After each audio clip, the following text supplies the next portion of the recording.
Welcome to the Jordan School District Board of Education meeting. Today is Tuesday, April 28th, 2026, and we are beginning our study session portion of the meeting. Present with us are all members of the Board of Education except for Lisa Dean, who will be joining us later. We also have our superintendent, associate superintendent, business administrator, and our board attorney, as well as some welcome guests. So thank you for being here with us. We are going to hop into our agenda today with a review of the fee schedule for 26-27. We'll invite Mr. Sorensen and Mr. Curtis up.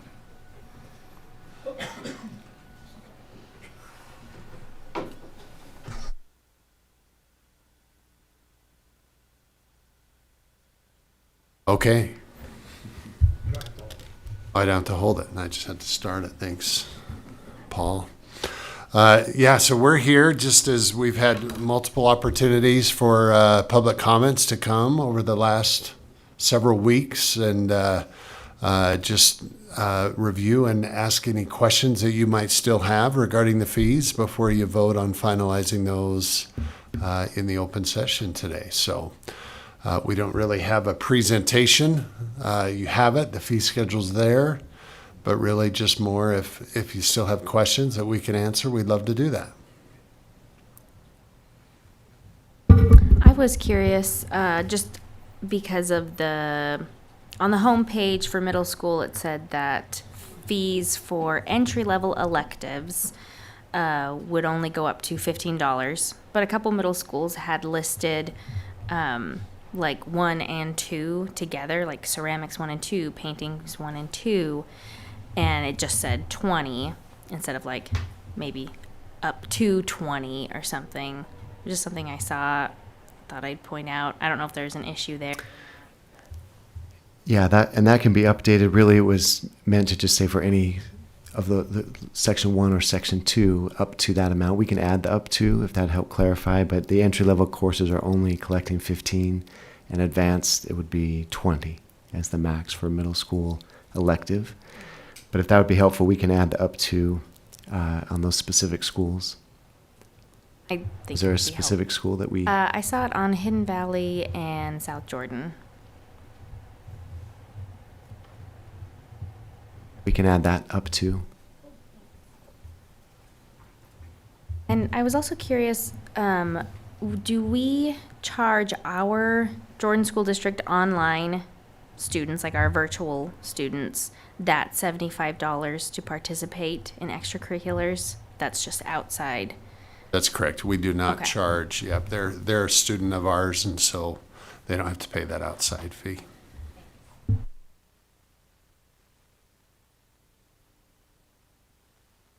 Any other questions?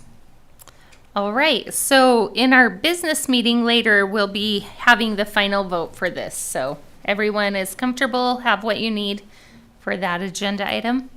Perfect. Well, thank you for being here. It's your easiest visit yet. Thank you. Thank you. Great. We're now going to move into a review of the calendar survey results for the 2027-28 school year. So we'll invite Mr. Hamblin and Mr. Olson to the mics and turn it to them and Dr. Anderson. All right, thank you for having us. We're here with results of the calendar survey that started the Friday after the study session 2 weeks ago and ran through 8 a.m. on Monday of this week.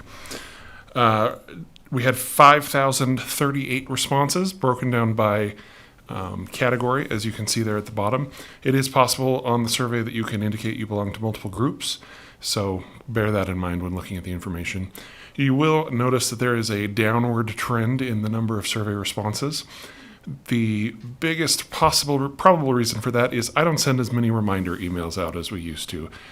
People get a lot of emails from the district and from their schools, and I'm very worried about email fatigue, so we don't hound people quite as much as we used to get responses. Also, we don't send out reminders when the results are pretty clear from the get-go which calendar people preferred. Breakdown by level is pretty much the same as it usually is. More responses at the elementary level than at any other level. In terms of preference, the late spring option was preferred about 75% to 25%. You can see the breakdown by subgroup listed there. In Board Book, you have some PDFs of the preference questions that show you how people responded to those. I would encourage you to look at the breakdown by the total number of responses. Some of the student responses may seem a little bit surprising, but when you keep in mind that there were 22 people who identified as students, it makes a little more sense. It's pretty easy for those results to skew when you have 20 people who respond. In every subgroup except the students, the late spring option was the preferred calendar. So the recommendation that we have for the board is that in business meeting today, you approve that late spring recess option as the calendar for the 27-28 school year. Thank you. So I got a couple of messages from constituents who said there was nowhere for me to make comments, so I'm reaching out to you directly.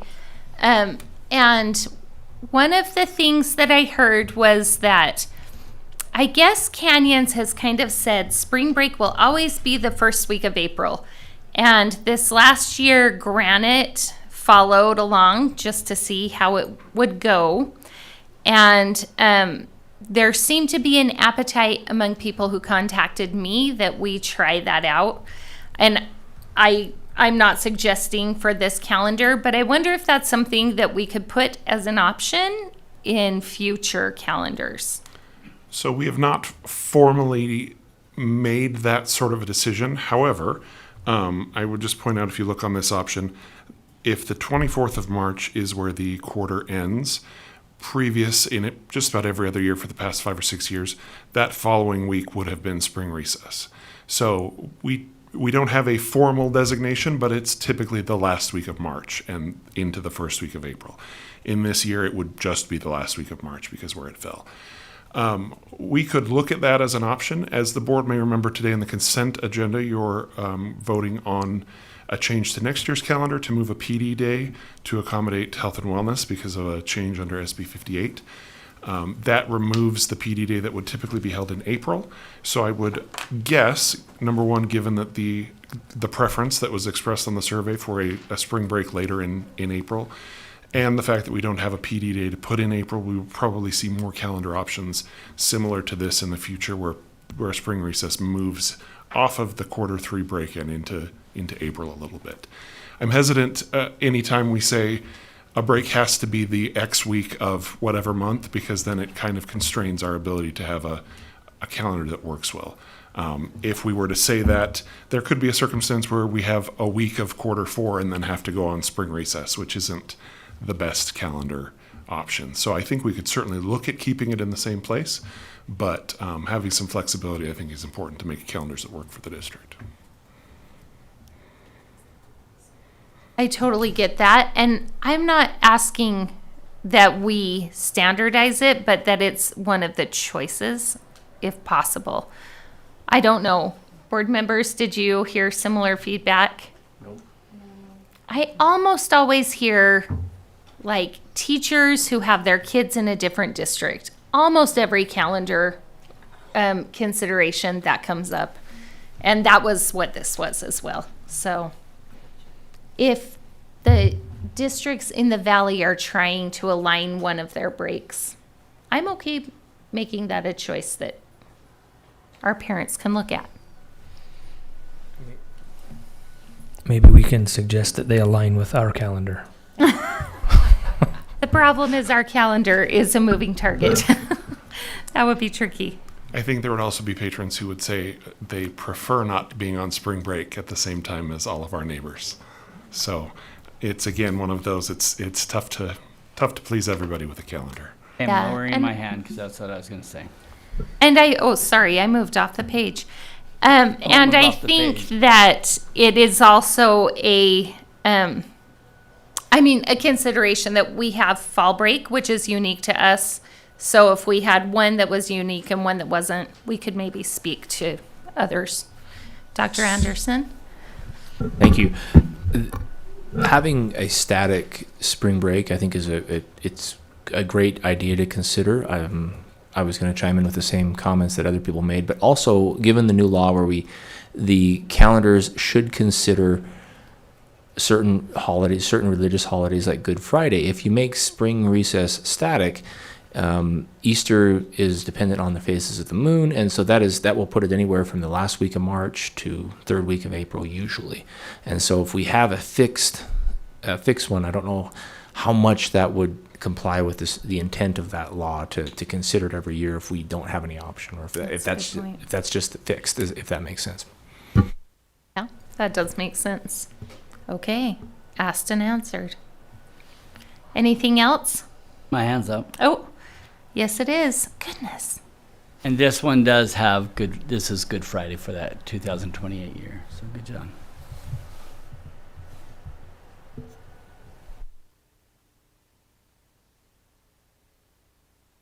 Right, is everybody comfortable moving forward with the late spring break option? Okay, perfect. Well, thank you. Thank you.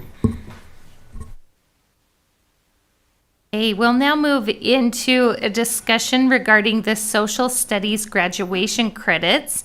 Invite Ms. Goff to the mic.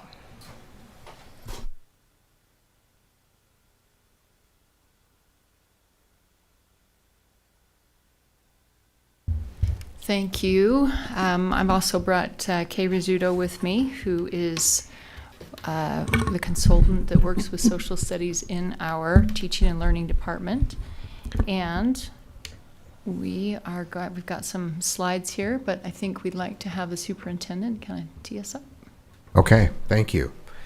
I just want to set the stage for this a little bit. The legislature changed graduation requirements. You might ask, what has that to do with me, a board member? Well, years ago, you actually, as a board, voted on different graduation requirements based on our move to an A-B schedule. So we have graduation requirements that are above and beyond the minimum requirements in place by the state, which is why in all of our graduation speeches, we say, having met the requirements established by the state and by Jordan School District, I now hereby pronounce you graduated. That's not what we say, but that's the... You met the lower requirements. You met our requirements. There you go. Exactly. So that's why we're having this discussion. Because the state changed graduation requirements, then we need to decide how we want to implement those. So if we go forward in the presentation here, we'll get to a point where we're showing there we go.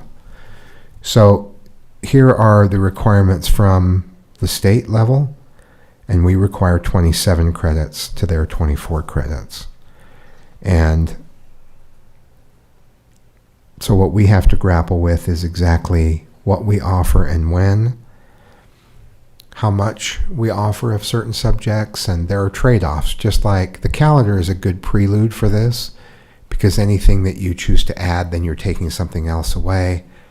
And these two will do a great job of helping explain the implications, but I just wanted to set the framework for why we're talking about this, because as a board, you are authorized and have in the past established different graduation requirements from those the state has established. And the reason at the time, as I referenced the AB schedule, previously we had 7 class periods in 10th, 11th, and 12th grade, and in 9th grade. Now we only have 7 in 9th grade, and we have 8 credits available every year, sophomore, junior, and senior year. So because more credits are available, we require more credits, except at Valley High School. So that's the difference. That's how the credits lay out right now, and we may want to come back to this after the discussion. But before we got into the nitty-gritty of the changes in our social studies requirements from the state, I wanted to establish this baseline and the framework for why we're talking about it. So ultimately, we will need a decision from the board about what you want graduation requirements to look like. What do you mean by ultimately? Not tonight, but at some point we'll need that as an agenda item. And these two will talk about the implications of the timing of that decision and the group impacted. It's those who are starting as sophomores in the fall are the ones who will have different graduation requirements. So they'll talk through that, but we'll need to put it on the agenda for the board to vote on to determine what you want that graduation requirement to look like. So we could leave it. We could leave it as it is. Well, there will have to be, We already offered the extra half. the numbers will look the same, potentially, if you choose to do that. Then you just have to decide, if we don't increase social studies to 4.0, then which class do we change to a 0.5 instead of a 1.0? Gotcha. What year-long course becomes a semester course to accommodate that if we don't increase this number? So there has to be a change at some point. So Question. If a student fulfills the state requirements, but not the district requirements, that student doesn't graduate, I'm assuming. well, that student can transfer and graduate from a school other than their boundary school if they choose to do that. So you can graduate from Valley with fewer credits. Okay. But I guess my question is, the district has the authority to do that. Yes, that's We have right. set a higher standard. The state can't force us to graduate them if they haven't met our standard, even if they've met the state standard. That is given to the district. That's right. Okay. The state But- doesn't give the diploma, we do. What we can't do, though, is give a diploma to someone who hasn't met the bare minimum state requirements. We have some authority and flexibility in the way we help students meet those requirements, what we can give credit for, that sort of thing. So there are individualized plans that we can put together, but I mean, there are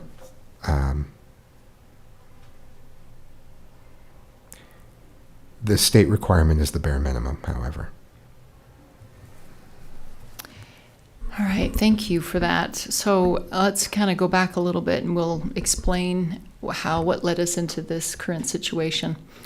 We've got in the new law, this is actually something that's been going on for a while now. HB 312 has several components to it, but part of that expectation got shored up in this last legislative session. And it was specific to this particular constitutional class. So the graduation requirement for this class is going from 0.5 to 1 credit, 1 full credit for students that will be, as he mentioned, so this will be in place for students who are 10th graders this coming year. So the graduation expectation will be for their class when they eventually graduate. Standards are being rewritten to meet the new length of the course because it's now a full credit, a full year, and so there needed to be some additional standards. And we're putting this presentation on board docs so that you can get access to the FAQ. I think it will actually have a lot of good, maybe useful information that you might want to take a look at, that the board was answering some questions that we're all asking. Every district is asking these questions right now. For instance, about endorsements, what teachers can teach this class? Will they have the right endorsements? That FAQ answers that. Questions about, because this class is now being offered in kind of 2 halves, do they have to come together? Must students take them? Can they take one part and then another part? And that it can also happen. There's lots of different questions that are being asked, and so you might see this. One of the things that is still yet to come from USBE, there are apparently some qualifying competency characteristics that may be used in light of that second part of the class that they could use within, like some verbal communication skills that can also be used in lieu of that second part. But we haven't gotten rule yet about what that would look like, what types of activities that would look like. So there's still some unanswered questions about this course. We also are curious to know, will there be AP classes that will match this type of credit that will be acceptable? Right now, the AP government class that currently exists, we are hoping may have some ability to match the first half of this class, but it doesn't match the second half of this class. So these are some of the nuances that we're still waiting to get answers on from the Board of Education to help us understand what those changes might be. But for our intents and purposes, no matter what some of that looks like, as Superintendent explained, we're going from a half of a class to a whole class. And that is going to affect what we have, as he mentioned, in our graduation expectations. And I just jump in here. I failed to mention that Kings Peak also has a 24 credit requirement. So Kings Peak or Valley. And so if you are a student of either of those schools, then you can graduate with 24 credits. So that's why we wanted to put this comparison on this chart that you can see. So again, you can see the difference between the USBE credits that are expected, and as the superintendent said, these classes are the classes that every student has to have. So really the difference in terms of credits lies in the electives. That's the choice. That's where a student would have. You can see that almost everything else is pretty much in line with what the state requires. So if somebody doesn't have or fails one of those state required classes, they're going to have to make it up in order to graduate, because that is the state bare minimum. So what are our options? How do we make this work? And this is what Kay and I and also other districts around the state are trying to figure out. What makes the most amount of sense in terms of putting this class into place? It's proposed that this class is taken in the senior year of school, but it's not a requirement to take it in the senior year. So we do have a little bit of flexibility that way, but for the most part, that's how the bill and the law are intended, is for students who are in their senior year. But they do leave a little flexibility for districts to be able to manage those. So as you can see, these are options that we have. One would just be to increase the social studies requirements in Jordan to 4 credits. And that would mean that students would take a full year of social studies courses each year in their high school. They do that currently with language arts. So that would be one option. And we'll show you some of the implications with each of these options. So they'll come up on the next couple slides. Another one is to reduce one of the other social studies courses from 0.5 instead of 1. There are currently several courses that are taught in social studies. One is in the 9th grade. We offer human geography. That's a full year class currently as we teach it in Jordan. Students that are in 10th grade take World Civ. It's also called World History or World Civilization. That's a 10th grade, and it's currently taught as a full year. Students in 11th grade traditionally have taken U.S. history, and by code, that needs to remain a full year, as is this new American constitutional government and citizenship class. That is also going to be a full year. So currently, we have 2 expectations for full year courses in U.S. history and this American government class that is now required. The other 2 that we offer as full years could be semesterized or broken down into semesters if we choose. That's what we're talking about on option number 2, that one of those 2 classes would become a semester. Or a third option, which would be that we just reduce the elective courses. So where we have that additional number of elective classes, we would reduce that expectation by half to accommodate for the new half of the semester in this social studies class. So let's look at some of the ramifications and implications of each of those. If we increase it to 4 credits, This would make our graduation expectations in Jordan from 27 to 27.5, as you could see on that. The biggest concern with this one, quite frankly, is the impact on graduation rates. Did a little, some number searching and was able to look to see like how many students potentially have ever failed a course that they would need to make up in order to graduate.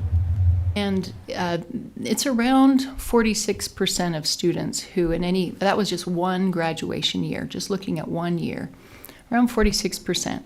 That would mean that in a required course, there are 46% of students that this could significantly impact because they've already at least once had to do something in order to get graduation ready. So that is a concern on graduation impact rates. Also could impact JATC programs, work release time, credit recovery, as we mentioned. So that's something to consider if we went to the 4 credits altogether. If we cut another course to 0.5, one of those 2 that we were talking about, human geography or the world history or civilization class, FTE would be impacted, specifically at the middle schools, as you can see, because 9th grade isn't in a high school. So if we were to cut that class, it would have direct impact on FTE there.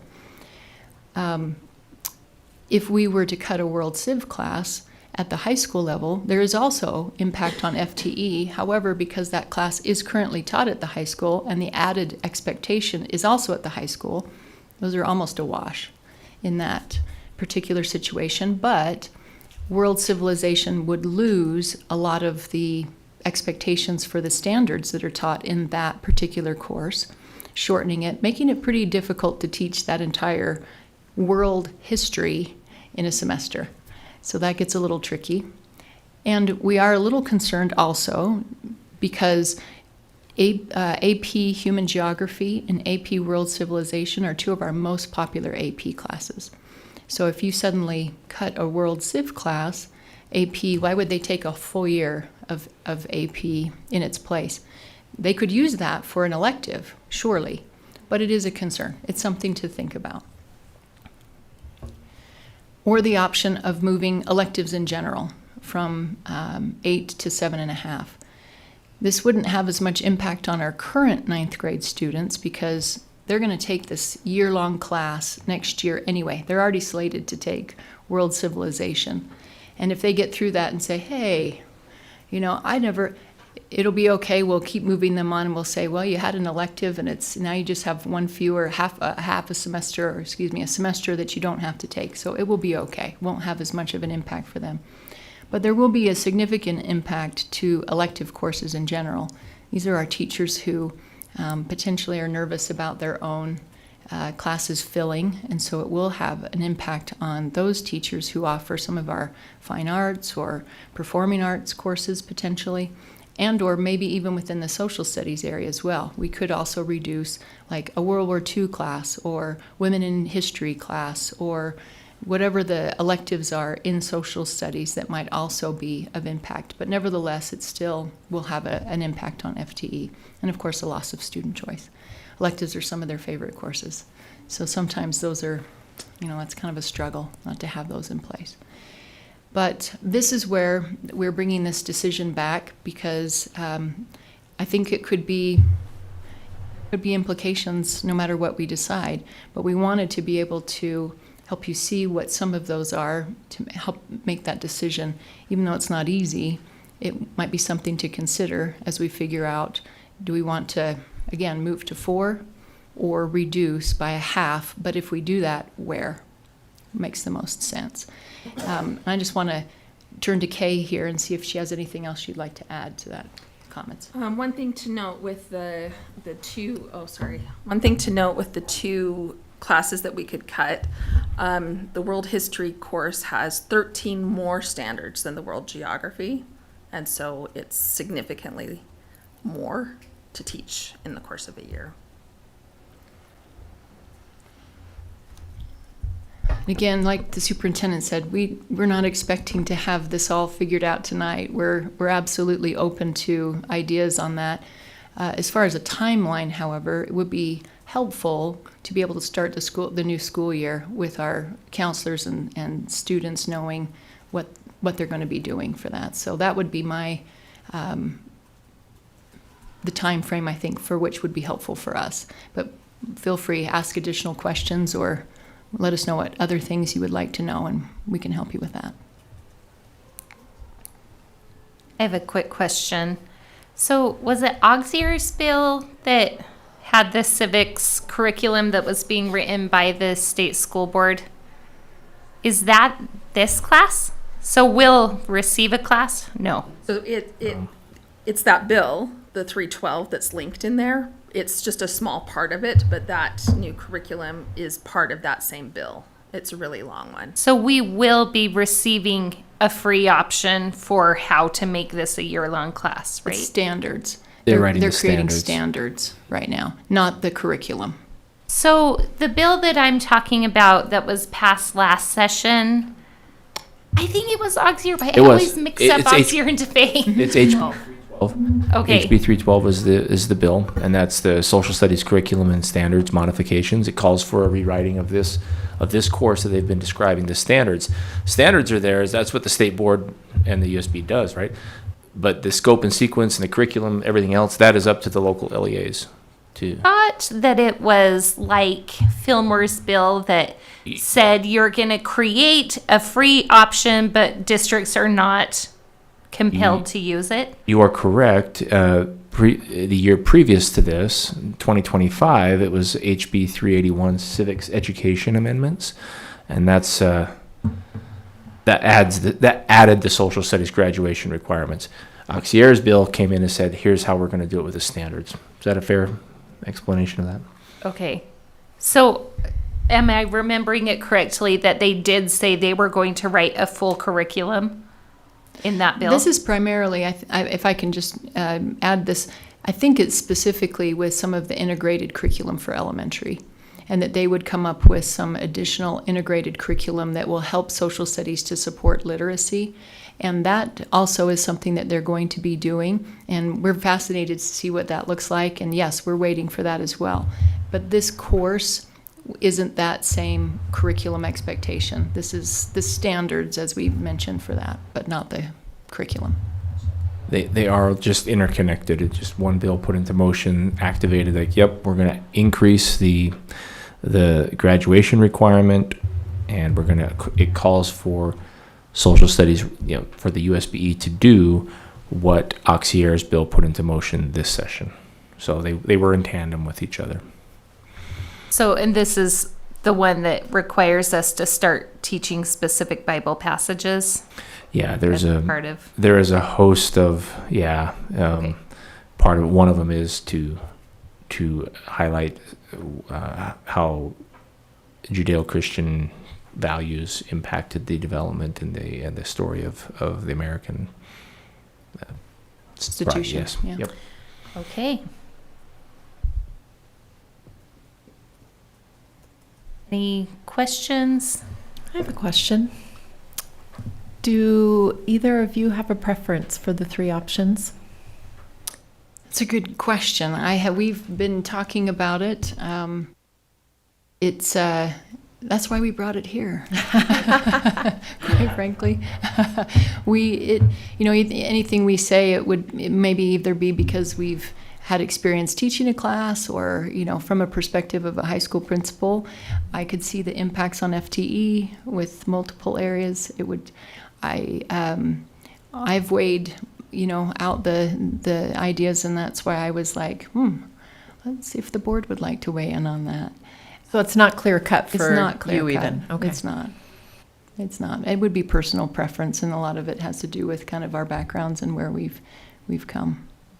So we might need to wait for this to be defined in rules, but I'm curious if you know now. So I have children who are taking concurrent classes, and there is a class that you could take concurrently that would take the place of this class right now. But where it's only half a year, will that option go away for students? Likely. That is a shame. I know, that's kind of, if you look in the USBE notes that they have an FAQ, one of those questions was asked. If there was a current concurrent enrollment class, and they did say because of the new standards and because of the length, some of that ability to cross over will change. Now, I think there probably will be options later on. Those just haven't been created yet. We'll have to watch and see. I mean, currently we work with certain history classes that will probably see maybe like even the first part. The other thing about concurrent enrollment is it's technically a semester course, and where this is going to be a year, again, the timing is going to be different. Tell me what the typical 3.5. What are the typical 3.5? What does the average student take to get the 3.5? What are the options on the chopping block? So right now, we have 3.5. We have 1 year of world geography, 1 year of world history, 1 year of U.S. history, and half a year of American government. So with this new addition to the American government, we have to get 3.5, we have to cut either world geography to half a year or world history to half a year, because we can't change U.S. history or the government. Would you say those four one more time? So world geography in 9th grade, and world geography in 9th grade, world history in 10th grade, and U.S. history in 11th grade, and the American government in 12th grade. So the loss to the middle school is really only if we reduce world geography. If we reduce world history, it keeps it within the high school. World geography, yeah. Yeah, so if we did the world geography, that would decrease the FTE for the social studies FTE in 9th grade. And then if we kept it in world history, the FTE would stay the same in the high school because we have to add the half year. Which one did you say had more? World history in 10th grade has World more. history. Okay. Might have been easier to cut geography because of fewer standards, but because it's in the 9th grade and it's in a separate building, that adds an additional challenge. And it's one of the few AP offerings that most middle schools give kids. That's right. So that would, And the same thing that would happen with World Civ would happen with Human Geography. Why would we take a full year if it was only a half of a year? So, and those are two of our most popular AP classes. The AP Human Geography has the highest AP enrollment in the district. Yeah. By double amount for any of. so when I look at this, I think one consideration, oh my goodness, you guys, I'm not going to talk. Mr. Barnett, go ahead. I just wanted to Used to looking at this. make sure it worked. I wasn't sure it was working. My hand's been up for like an hour, Nikki. That is not true. I had cleared before. I think just my first opinion of what we've been shown is number 2, is to keep it contained within the social studies group, not affect electives, not bump up graduation requirements. But rather than look at it from the perspective maybe that we've been shown here, what are the different areas that get affected if we cut this or cut this? I would rather take a look at what do we want to teach? What is the content that we want to teach the students? That's priority number 1. And then whatever is the fallout from that, we just accept. Rather than, well, do I want to affect FTE at middle school, or do I want to affect this AP class? That all seems secondary to me. That the primary thing is, what is the content that we want to teach? We can do that. Yep. Dr. Robinson? So you mentioned, I don't know, maybe 10 times about this is going to affect FTE. So I want to know more about that. You're cutting a required class at the middle school. It goes from a year to a half a year. So does this mean teachers can't teach another class? I mean, potentially, we've already protected the FTE with teachers in the fact that we don't risk anyone. So it's just, Can I respond to that? yeah. It doesn't reduce FTE. It changes the way we use it because it will change the classes that that students are taking. And the reason the reason that we put out the trade-offs is because is to prepare you for who you may hear from. If you teach ninth grade world geography, then you're going to, of course, hope that that remains a year-long course, because I'll just use that, not taking away from what you were saying earlier, but if you're asking about the impact, so a middle school principal is deciding how many teachers they need in each subject, and we make a decision that the world geography class in ninth grade is now a semester class instead of a year-long course, then that will change the number of teachers you need to fulfill that requirement. It doesn't necessarily mean that teachers are cut. It just means that now people are teaching different things and the FTE is used for different classes. So that's the impact. So the way we wanted to talk about it is, what is your priority and what impact does that priority have? And so it's not that there's less FTE available, it's that the FTE is used to offer different courses, depending. And if it's electives, then that's more spread out among teachers which electives students are choosing. But if they take fewer electives, then they have less room for electives in their schedule, then that may impact how many students are signing up, and it impacts the way the FTE ends up being used. So if the state is requiring 24 and we're requiring 27, aren't we spending more on education than we need to? There's a fiscal note tied to requiring 3 extra hours for every single one of our students. It costs more money to operate. And I'm not saying that I'm not in favor of that. I'm just wondering, why do we elect to require more than the state does? I don't think it costs more, although I'm open to anyone chiming in and correcting me on that. It's because we offer 8 classes within the same time period instead of 7. So if we, the reason that we have a higher graduation requirement is because there's more credits are offered to a student the way we have our schedule set up than we used to offer. Would that be common in other districts that offer the block schedule? It's very different depending on districts. Some districts have much higher requirements because their credits are structured differently, their schedule is structured differently. So they require more than 27? Well, there are 3 extra courses offered. Yes, some of them do. There are 3 extra courses offered. Your sophomore year, instead of 7 classes, you can take 8. Same is true of your junior year, same is true of your senior year. So we added those 3 to the requirements. Instead of 24, it's 27. So you have to pass all those extra classes that we added into the schedule. The advantage of that, one of the advantages, was that students had more flexibility to take electives.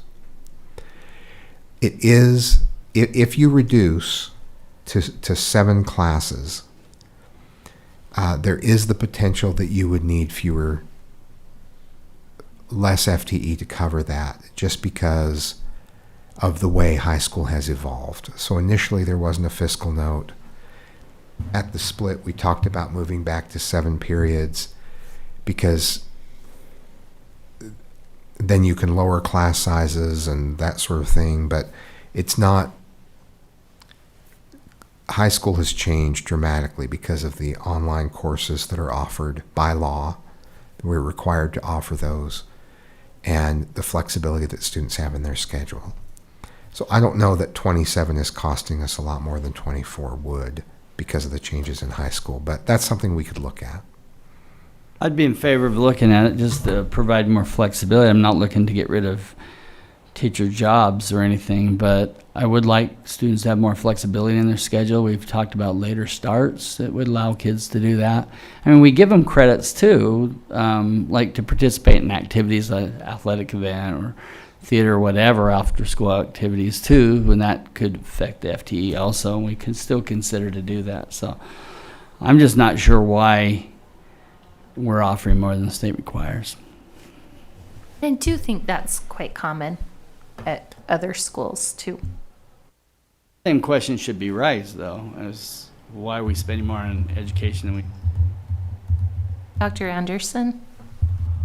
Mine is a clarifying point that just hypothetically, if World Civ were to be cut by a semester or World Geography were to be cut by a semester, we've talked about the AP programs there, which are fairly popular, as you pointed out. It wouldn't prevent a school from still offering the AP class. The students would, in essence, be taking an AP Geography class, fulfilling the first requirement in their first semester, and then be taking the second half of that AP World Civ or AP Geography class as elective credit, more or less, but still qualifying to take the AP test. They'd still be able to do all of that, but they'd be taking it for elective credit. So that's not necessarily going to reduce options, but it would require, to Dr. Godfrey's earlier point, some decisions to be made by the principal as to how that FTE is going to be allocated. So if you want to look at it from talking about, it would be maybe to focus on how will our decision impact student choices as opposed to adult positions. Is that kind of what you're getting at? Because what you're saying essentially is, do we want to require more social studies of students, or do we want to allow more space for electives within those? I mean, that's really what it boils down to, I think, is do we want to require more social studies or continue to allow more space for electives? I think that's one way you could boil that down if you're just looking at what do we want students to learn. Sparrow? Thank you. There's been a lot of discussion since I raised my hand. My kind of gut reaction at all of this is to not reduce our social studies credits, just because I feel like these classes that you've listed all would be very worthwhile for our students to learn the world geography, world history, American government, U.S. history. And so I would be hesitant to make one of them a half credit, the geography or the history, because of what I want our students to learn, to take away into the world, to be world travelers, even if they can't go out into the world, but to learn about our world. And so I would be hesitant to make those half. I would lean more towards taking that half credit off of the electives. That's just where I'm thinking right now. So, Thank you. Mr. Dunford? Tell me the ask if we reduce world history to half a credit. How do we fit the standards? How do we meet the standards in half a year? What would that require of teachers? Quite frankly, we don't. We would be able to do, as Mr. Barnett said, we would have to prioritize the most important things that would come from those current standards and make them priority standards for that half of a year. And so we've been working right now to prioritize, what we call power standards and to see those. So it would just be ensuring that those are the things that definitely got added into the half that did remain. I know that many schools are already teaching it as a half-year course currently. At least the school I taught at did. So, all right, Mr. Burnett. Yeah, I wanted to propose that we take a vote on which of those three options we would prefer to move forward on, and then ask staff to come back in a later meeting with details around, like, in order to answer Mr. Dunford's question with a little more detail regarding what would we want to put in, what would we want to take out. And then maybe if we go with Ms. Barrows, if that's the consensus, that you come back with information about how that choice would affect. But I'm ready to give them my vote. Is everyone else ready, or do you need another week or two to think about these three options? Can I make a quick comment? So currently, if students decide that they would like to graduate early, language arts is really the tricky one, right? That's the one where it's like, well, you can take this half here and half there and try to fit it in.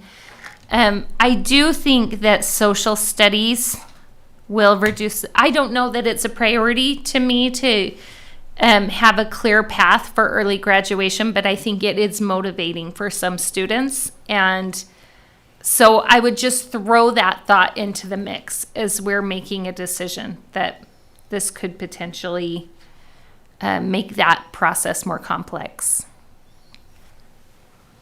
Okay, Dr. Godfrey.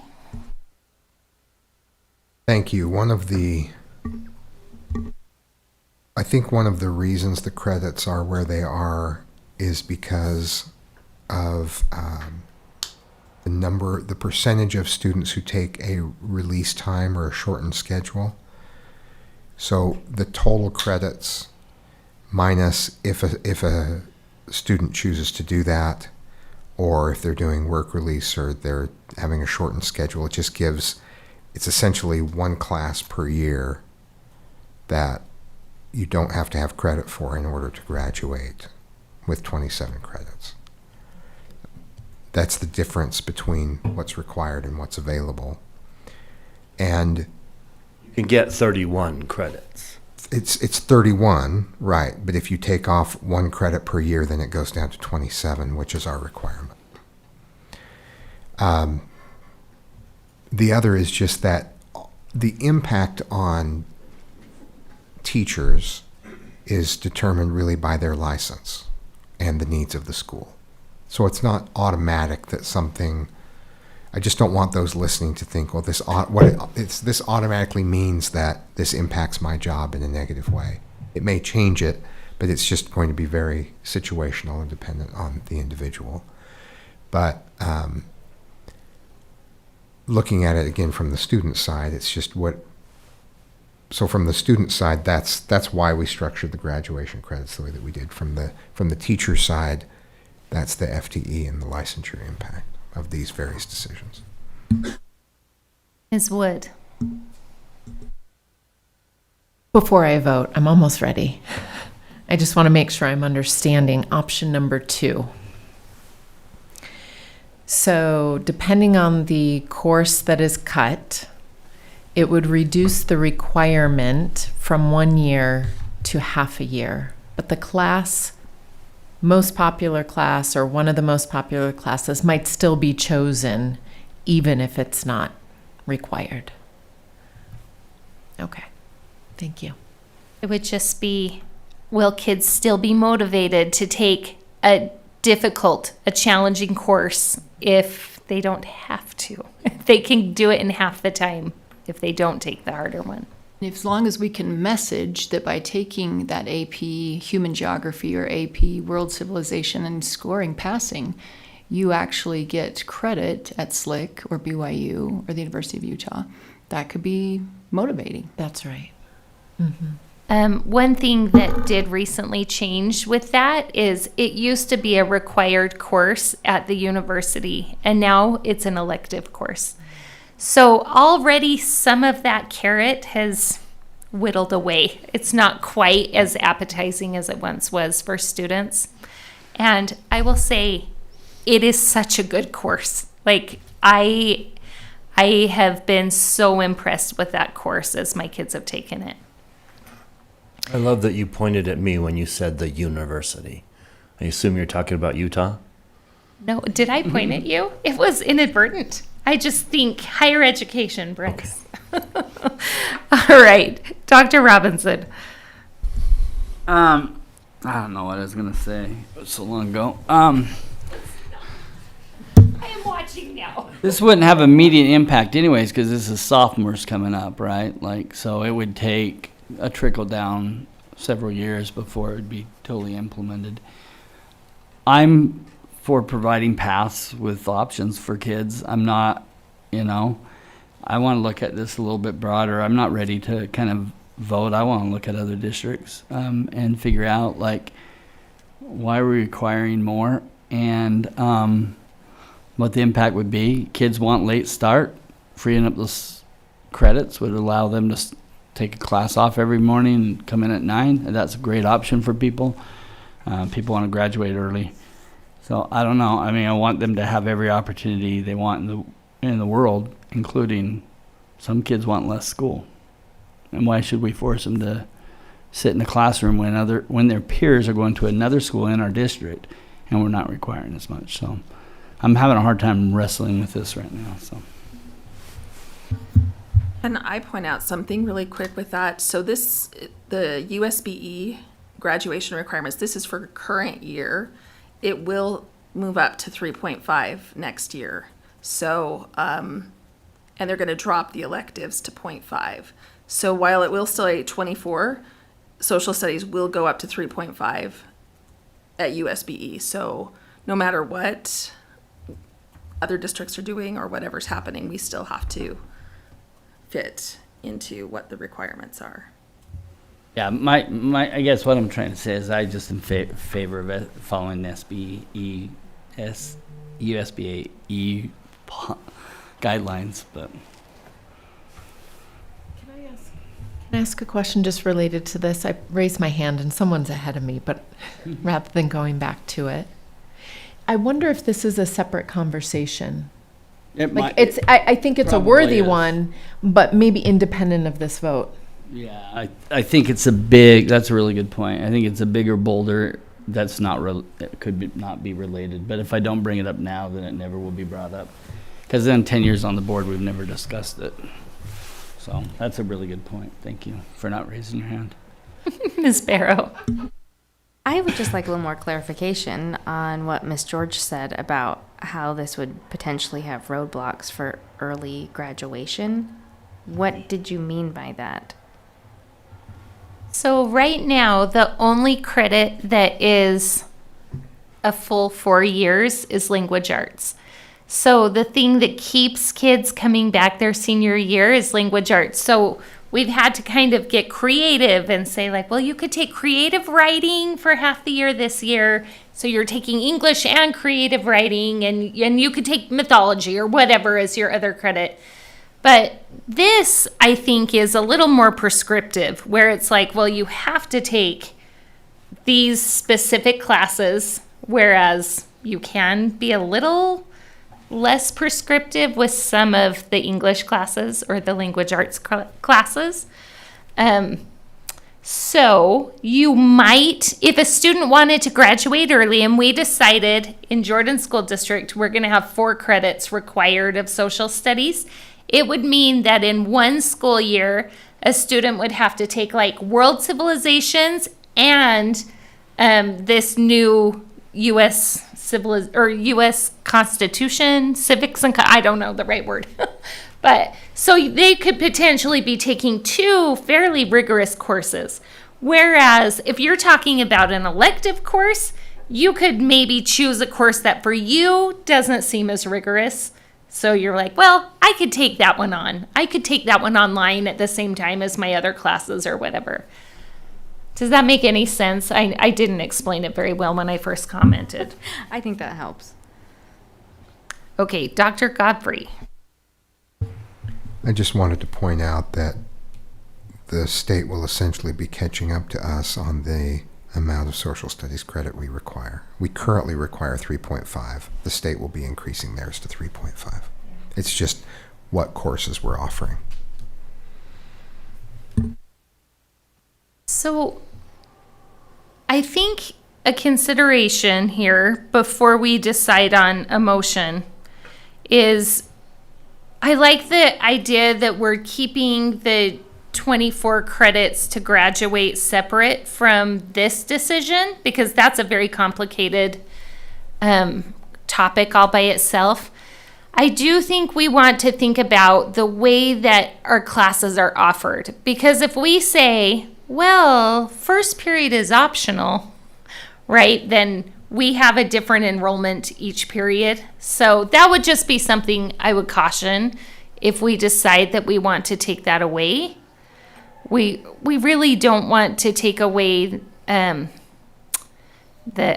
teeth is such a bad word for what I'm trying to say, but the motivation for students to appear in class every period, if that makes sense. And if they're not getting credits towards graduation, then why would they come?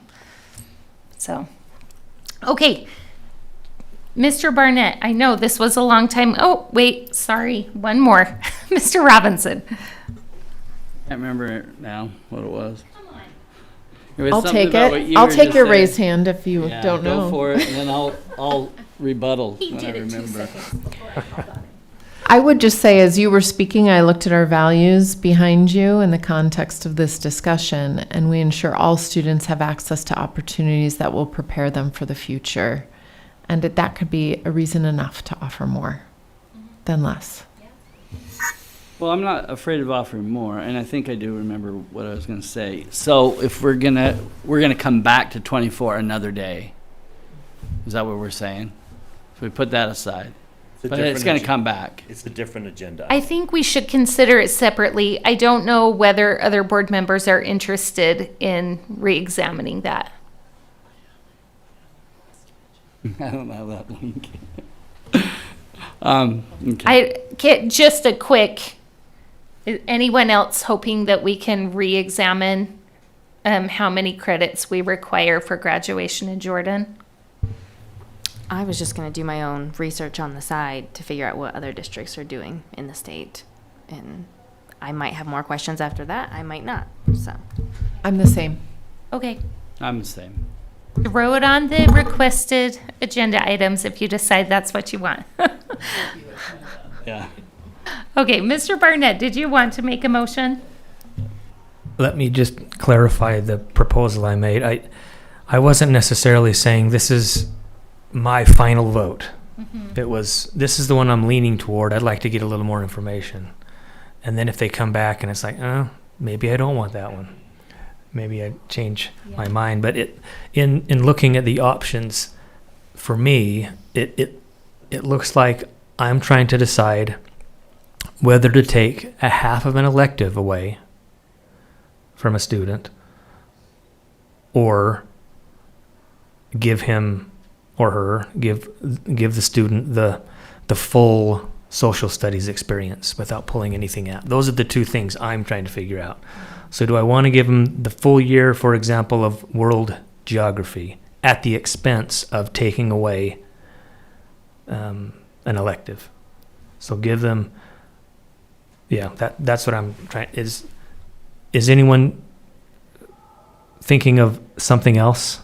So for me, the requiring the full year versus only requiring a half year, but still offering it is where so I think it's the one you haven't considered out of the three, which would be we still offer human geography and world civilization, but only half of one of those is required for graduation. But you can still take it a full year. So I think that's the middle one, number 2. It looks like Brian has a follow-up question, though. Is that okay? I didn't quite understand the scenario that you were describing. So how I understand option 2 is we won't require 4 social studies credits, and we won't take away from electives. We'll simply say we're going to keep social studies at 3.5, and the 2 courses that used to require a full year, one of those will only require half a year. So you can opt to take the full year. Yes. And it would be considered an elective if you did. Yes. Yeah. Mm-hmm. Ms. Barrow? I'm just wondering what the timeline looks like. When will USBE getting you more information? When do you need us to decide if we do really need to decide, what does that timeline look like so we're not leaving teachers and schools in the lurch? Yeah, that's a great question. We don't know what USBE will do and when they decide, so we're not sure. But we know that this is essentially what Mr. Barnett said is the question. Like, are we going to do this with an elective or a required course? And it would be helpful to know this before the school year starts, so that we can help 10th graders make those decisions as they move forward. So, And it is required for this coming fall, correct? this change. This change will affect this fall's 10th grade class. Okay, thank you. And keeping in mind, if we're talking about teachers, if we went with option 2, we would be rewriting a course. And then, very likely, teachers who have been able to fill their whole schedule teaching one class will not only be teaching a shortened version of that class, but likely have to pick up another subject area that they're going to have to prepare to teach. So, just from the perspective of teacher strain, I would suspect that option 3 would be a little less strenuous that way. Ms. Wood. So I just want to clarify what you said. If let's take human geography, we're going to change it to only require one semester. Wouldn't that same teacher still teach it the second semester? Or you're saying they'd have to rewrite everything to squish it all in one and then figure out what to do with the rest? I think that teacher would be able to do in half the time what they have in prior years done in a year. So that means that the same number of students would only need one semester. And so that would leave the teacher with a hole in their schedule. Am I wrong about that?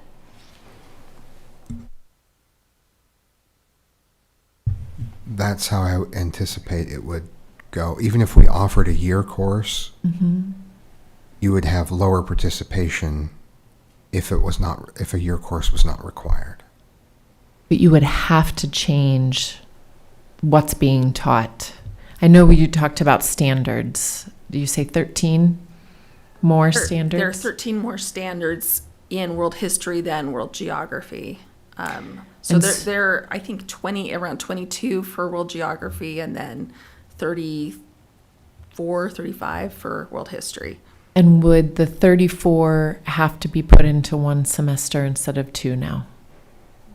Yes. So what would you teach in the second semester? Same course again.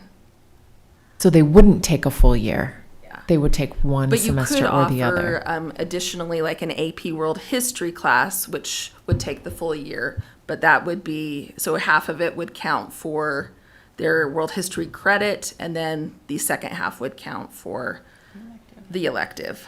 But Okay. for the people who are not taking an AP class, they would just do the semester, and then the teacher would teach the semester and then teach it again the next semester. Got it. Thank you. Mr. Demford. Is this a correct summary? We can either increase graduation requirements to 27.5, keep this increase within social studies, or remove half of a credit of electives. I think that's the summary I would say. We either increase graduation requirements, make this change within social studies, or decrease electives by half a credit. Dr. Robinson? Which one are you guys recommending? We're not.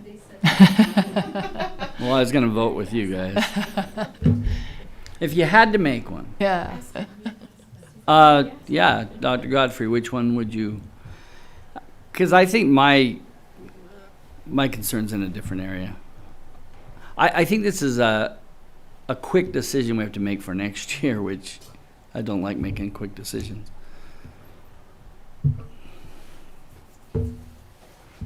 Especially that impactful.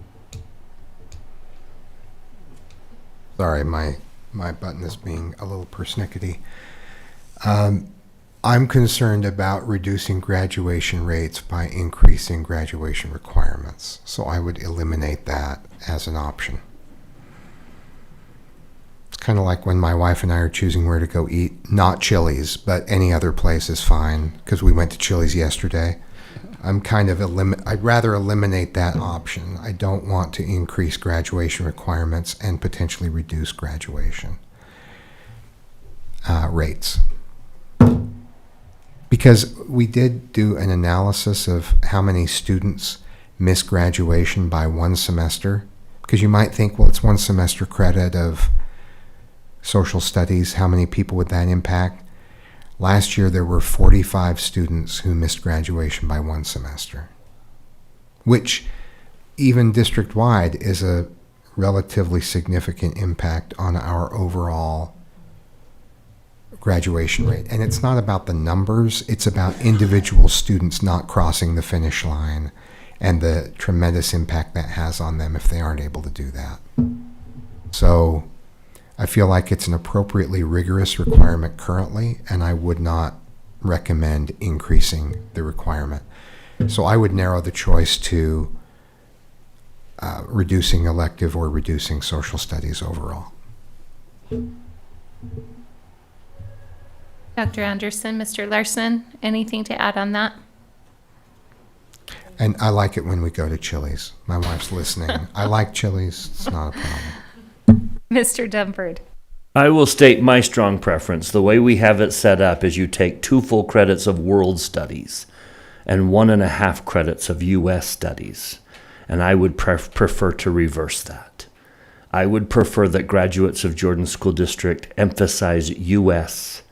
studies more than world studies. Is that a motion? Because I'll second it if it is. That's the law. We have to do 2 now. So that would be my strong preference, is option number 2, and I would target world history in sophomore year. Ms. Barrow? I would like to know what kind of a lift, I suppose, this would look like if we reduce the social studies credits. How much work is that going to be to condense one of those classes to a semester? How quickly can that be done for our teachers? What kind of issues might come up if we do choose to do that and have to reduce a class? And then just as a side note, because Utah is very parent choice friendly, if parents have issues with any of our courses, can they opt their children out of certain things? What does law and stuff say about that? They can opt out they can not take courses, but then they have to meet the graduation requirements one way or the other. They can opt out of material within the course, so they can say this unit about this topic is not something I want someone else teaching my child. Okay. But they can't say, I object to American history, so my child is now exempt from that requirement. But they can, units. Yeah. And that does not affect their, the full credits or anything if they opt out of a unit? Okay. Well, the teacher then is required to give them a replacement assignment. Okay, thank you. An equivalent.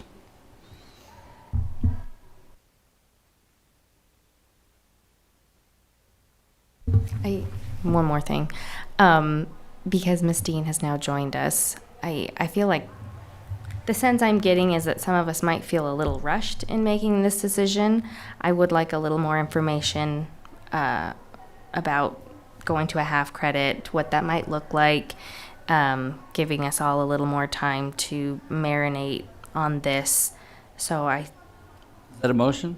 I'll second it.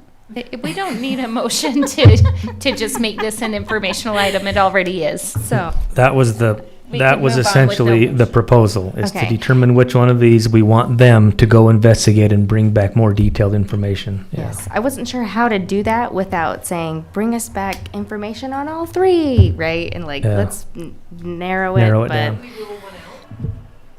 I am ready to roll out number 1. me as well. Same. Okay. I would kind of like to focus on the second one to see whether or not I would like to reduce it to half a credit for social studies. And if I'm not comfortable with what that comes back, then I am more comfortable reducing the elective side. Ms. That's the Dean. order.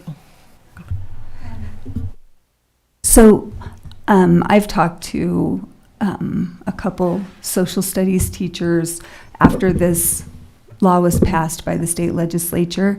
And also I was listening to the meeting on the way here.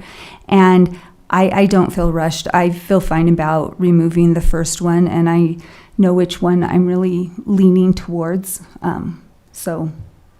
But I'm happy to take more time to learn more about the options, but I'm also fine with making a decision about either removing the first option or making a decision right now.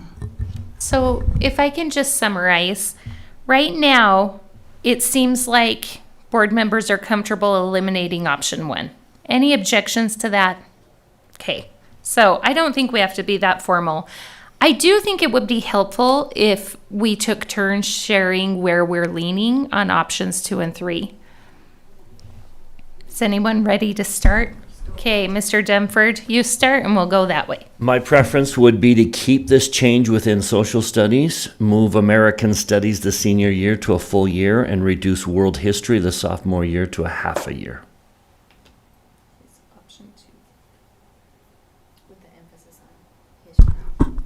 And I am in favor of the third option. That's the one I'm really leaning towards. Go next, Miss Wood, or should I go? I'm undecided. Okay. I would say probably 2 and then 3. I'll do all 3 choices as Suzanne. Especially the undecided part. I need more information on option 2 before I can decide. I feel like whatever information you can bring me back on what that would look like to keep it within social studies would then decide whether or not I want to keep it in social studies or if I want to move to the elective. My preference is also number 2. I haven't decided as detailed as Mr. Dunford yet which section or which course I want to reduce. I would like to see a proposal on if it were this class that we reduced, what would that look like? What information that we're teaching them now, maybe we wouldn't be able to teach them for both of those world classes. Yeah. So I am leaning towards option 3, which means we're pretty split, which I think says we need more information on both. So things that I have heard that would be helpful are information on how other districts are navigating this, if they've made decisions. If there are other districts that are already teaching one of the 2, either the human geography or world civilizations, are those the right? If there are other schools that are already teaching one of those classes in a 1 semester model, it would be helpful for us to see how that is being accomplished. Did I miss any others? How quickly our staff and teachers can move on reducing if we choose to go that route.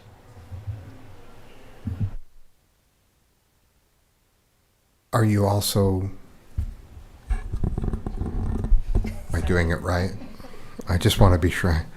I have so much to say. I just want to be sure I'm doing it right. So if, when we bring information back, one question it sounds like is, if the changes within social studies, what's the impact in middle and high school? Where would we make the change within social studies? How would that come about? So it's really, do we make a middle school requirement change? Do we make a high school requirement change? or do we make an elective change? It's kind of down to those three. Can we put it that way? Can I For add, those who may not know what 1, 2, or 3 means that are just listening. Can I add something to your list? I'm also interested in what we're giving up as far as content.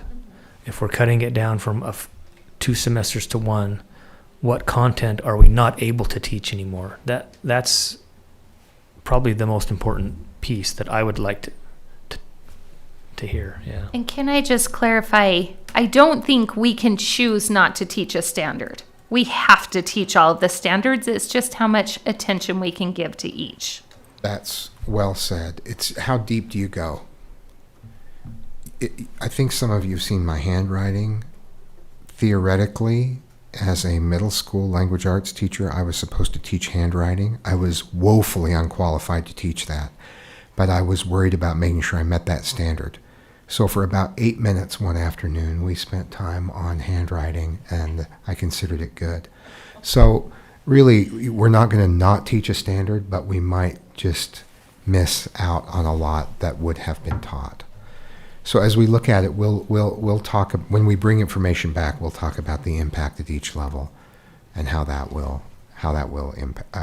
affect, how we'll need to adapt to the changes. How's that? Ms. Wood? So to Mr. Barnett's point then, will that look something like a rough outline of how much time will be spent on each subject compared to what it was before, or something to illustrate, give us an understanding of how surface level will these standards become? I'm kind of envisioning it. I'm seeing like my old world history textbook in front of me, and how there's the section that we have to teach on, something, but then there's the chapter. There we go. And then within that chapter there are sections. And so it's like, okay, we have to teach this part, but these sections we can leave out or something. That's kind of how I'm envisioning what an outline might look like. Not necessarily time, right? We're going to do 10 minutes on this one and 10 minutes on this one, but just kind of something that's a little less rigorous, like just a brief little outline, if that's possible.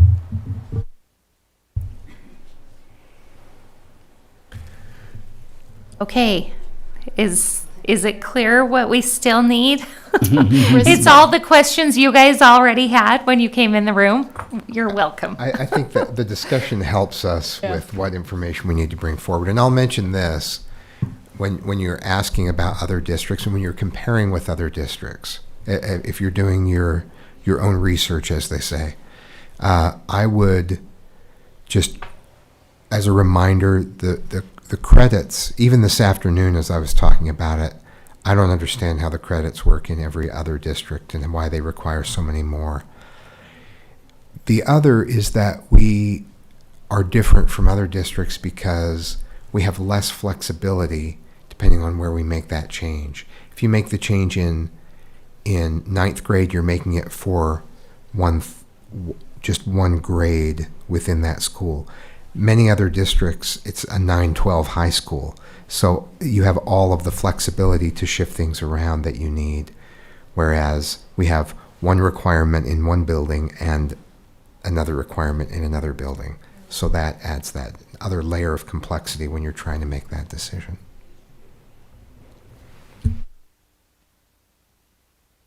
We look forward to your return. Thank you so much for being here. We appreciate the complexity of what you're trying to do. Okay, let's move into a report on the recent USSA ASBO conference that Dr. Godfrey and Mr. Larson were able to attend. So we will turn it to them. I would like to describe just what this meeting is. I've referenced it in a few different board meetings. It's our annual meeting with the state board, and we have superintendents from each district in the state, and as of a few years ago, the business administrator from each district in the state. meeting with the state superintendent, the state board president was there, I believe, and other members of the state staff. And they present on the changes to the laws that govern public education. And so we get information from the state, but they covered 74 bills, I think, within a few hours. So we did not have the opportunity to go in depth. We never do. But it does give us the opportunity to talk in greater detail about some of the more impactful bills. And we have posted to board docs, or to board book, excuse me, and they have posted on the state website the bill book. Each year a bill book is published by USBE. Let me reference what the book is not, if I can pull that up really quick. It's not legal advice, and it's not a directive. It's really just a guide to help summarize and help you understand, rather than reading thousands and thousands of pages. It gives you an overview of the changes. It gives you an overview of changes to funding. It indicates that there are $9 billion being spent next year from all sources on public education, and that over 100 bills were passed related to public education. So the reason I appreciate the opportunity to provide the summary is to talk about what our process is after the legislative session, because we spend a lot of time talking about trying to impact the outcomes. But now that we have the outcomes, or we've started to receive the outcomes, because in some cases USBE is required to put out rules to operationalize the law, this is our process for putting things into place. So first we have this meeting where we all come together in St. George, and we spend 2 days going through changes to the law. And we learn from USBE, but we also learn from each other. What are you doing about this? How are you handling this? What ideas do you have? So we share ideas on how to implement things. The other thing that we do to implement the law is we use this bill book in cabinet, and we go through every bill and we assign it to someone in cabinet. Every aspect of district operations is represented somehow by someone on cabinet. In cabinet, for those listening, it's the senior administrative staff. So senior administrators are assigned aspects of this, and then we implement that throughout the year, and we use the bill book as our guide in making sure that we're putting everything in place. Sometimes, because of your high-level involvement with the legislature, you'll come to us with legislative changes that are needed as a result of changes in the law, or policy changes that are needed as a result of changes in the law. And sometimes we'll bring that forward after we've done work in cabinet to say, hey, we need to do this differently. Is this just a procedure that we do differently, or do we need a change in policy from the board? So this meeting was our starting point on that. Given that the bill book is nearly 90 pages in length, and we've talked about a lot of these bills, I wasn't going to go into detail on bills specifically, but if you have questions, one of the three of us would be happy to answer those. John, what else would you add about the meeting? While you're thinking about whether and what to add, I really love that we have invited the business administrators to this meeting, so that we have that in a combined meeting. We do break out and separate, but we're always, John and I meet every week, and we're always asking, so what did they say in your meeting? What did they say in your meeting? And this is the one chance where we all hear the same thing at the same time, and we don't have to inform each other of what we heard in each other's meetings. There's always a little bit of a different perspective, you can imagine. The business administrators, I believe, hold a much more efficient meeting because just of the nature of the audience there in that meeting, but there are good discussions in both. So I appreciate the chance to sit with John and work through all of this together. We had a legislator visit. We generally have legislators talk about bills that have passed as well. So it's productive, but it's only the very beginning of what it takes to implement changes in the law. A good summary. I did check my notes. I was typing away as fast as I could. I had 74 new laws with notes on it. The bill book covers about 86 new laws, so a ton to go through there. We did hear from another speaker was Rich Nye from the governor's That's right. education liaison. It was so hearing from the state superintendent, Rich Nye, a legislator, the state board of education staff.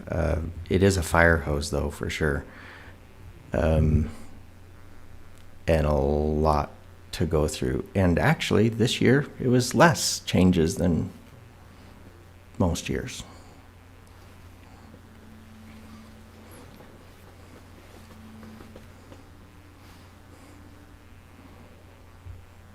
Any questions? I have one question. Can you tell me, what I had hoped this meeting was like, oh, we have some rules and guidelines for you, but really that wasn't the case. When do we start expecting to see those responses to the bills from this last session from USBE?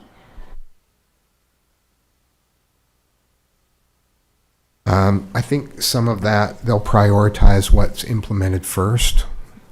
The dates that things become effective will vary depending on how the legislation was written.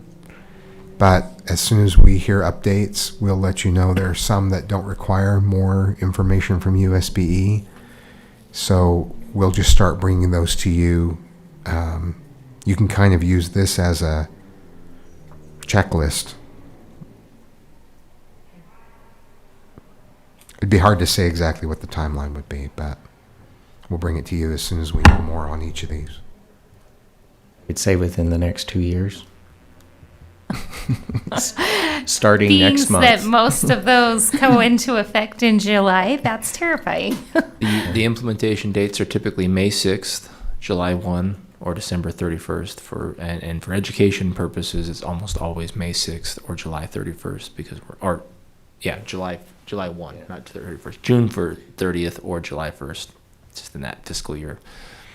So Feels fast. If I can highlight, one of the presentations we had was about a 40-minute presentation on all the new truth and taxation laws that went into effect and trying to understand those changes with new timing, including timing of public notice much, much earlier than before.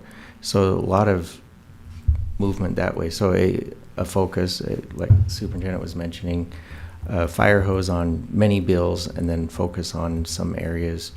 TNT was one of those areas this year, and a lot of changes in that arena. And that won't be the state board making those rules, it'll be the state tax commission. And I did look at a document they have, which is interesting because I already looked up one of the things. Ms. Dean? Sorry. So I was just looking at page 11, these fiscal year 2027 requests.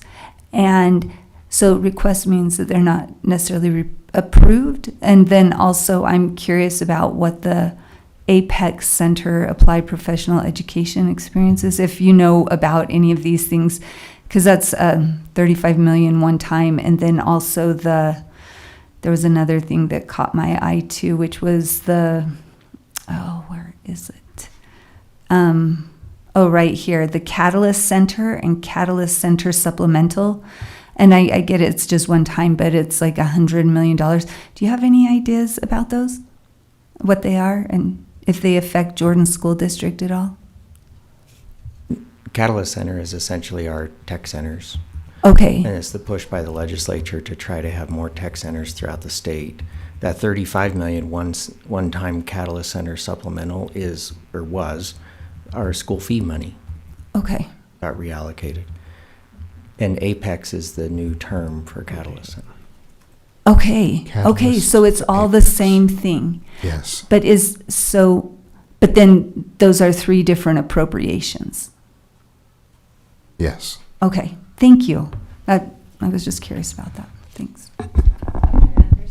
Yeah, just to follow up to the bill implementation dates, there were three maybe more prominent exceptions or dates in there in bills this year. One is the High School Activities Association changes.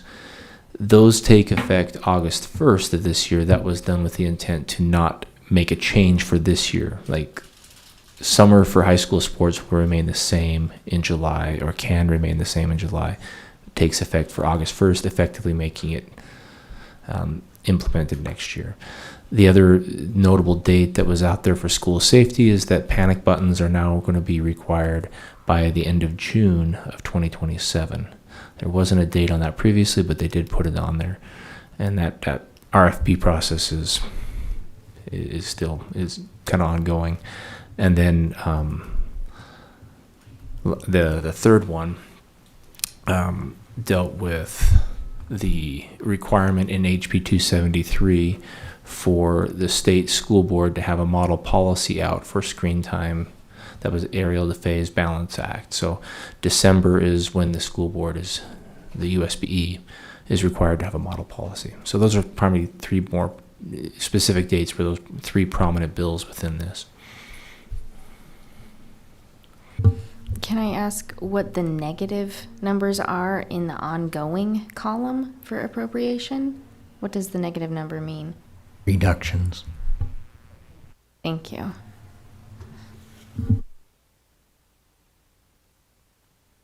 Mr. Larson? Well, one of the things that I had clarified at this meeting that was not clarified at the UASBO meeting that we had a while ago was that the increase in public education funding this year is coming from projected increases in property taxes, not in state funding. And because if you recall from my presentation a while ago, the state actually counts the property taxes as part of their state funding piece. So that was a great clarification that I appreciated receiving.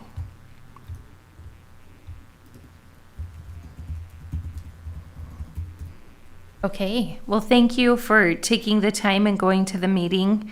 And we'll look forward to more information as it becomes available.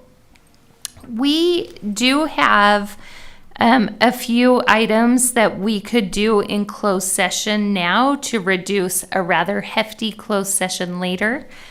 Are board members in favor of a closed session prior to going out to listen to the youth symphony?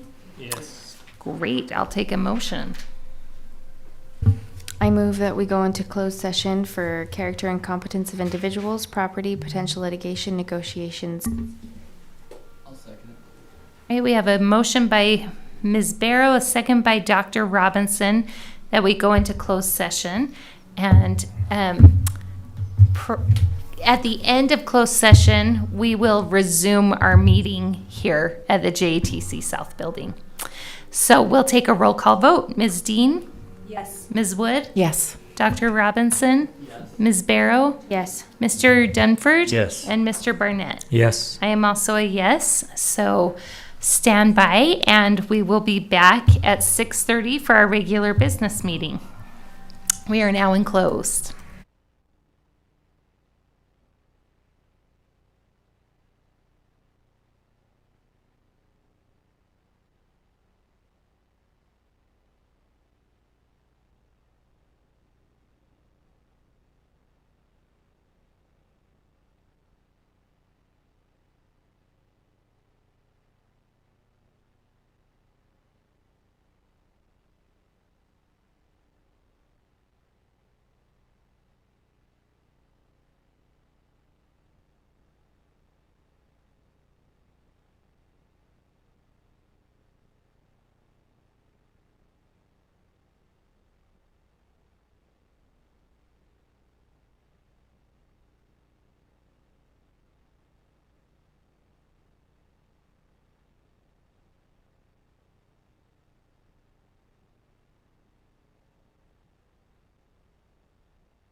Welcome.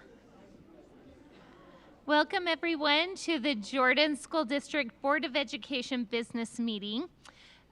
We are excited to have a fun group here with us tonight.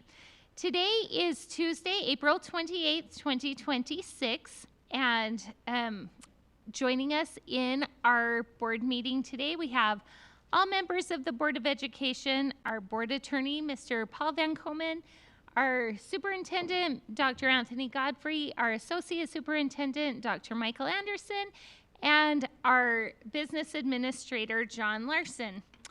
So we are excited to welcome Mountain Ridge High School this evening to get us started. We're going to begin with the national anthem, and we will hear that from the Mountain Ridge High School Madrigals under the direction of Kelly DeHaan. So we will turn it to you guys for the flag ceremony and anthem.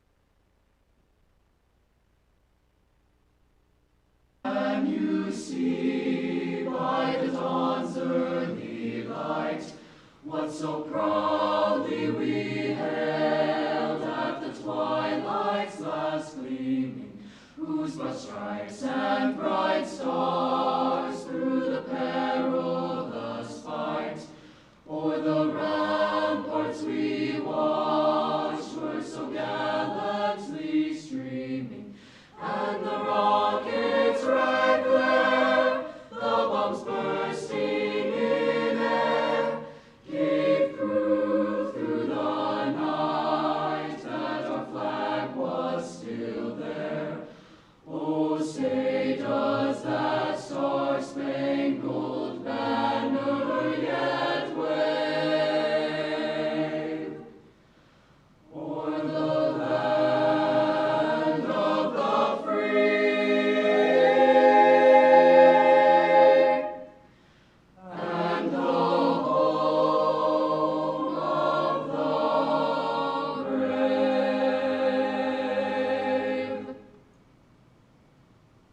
Color guard, post the colors.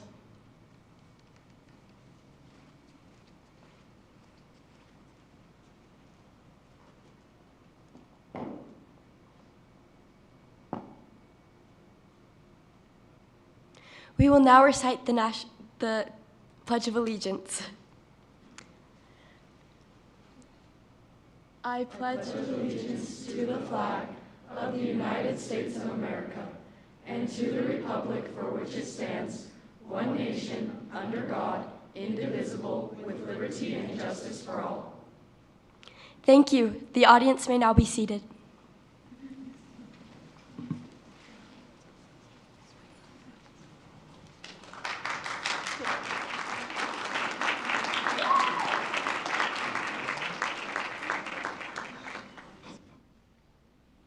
What a treat. That was beautiful. Thank you.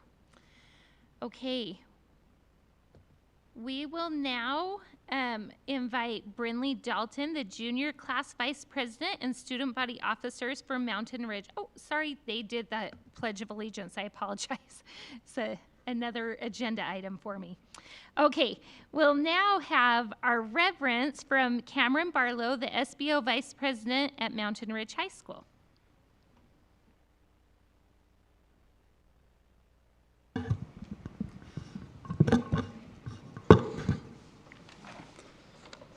This year at Mountain Ridge has been one of the most amazing and exciting experiences I have ever had. From taking classes with friends, to being part of our incredible choir program, to attending nearly every sporting event I could.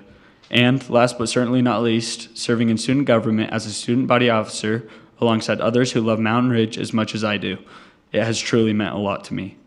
As I have only been in student government for my senior year, I got to see how it helps our school from the perspective of a student and a student leader.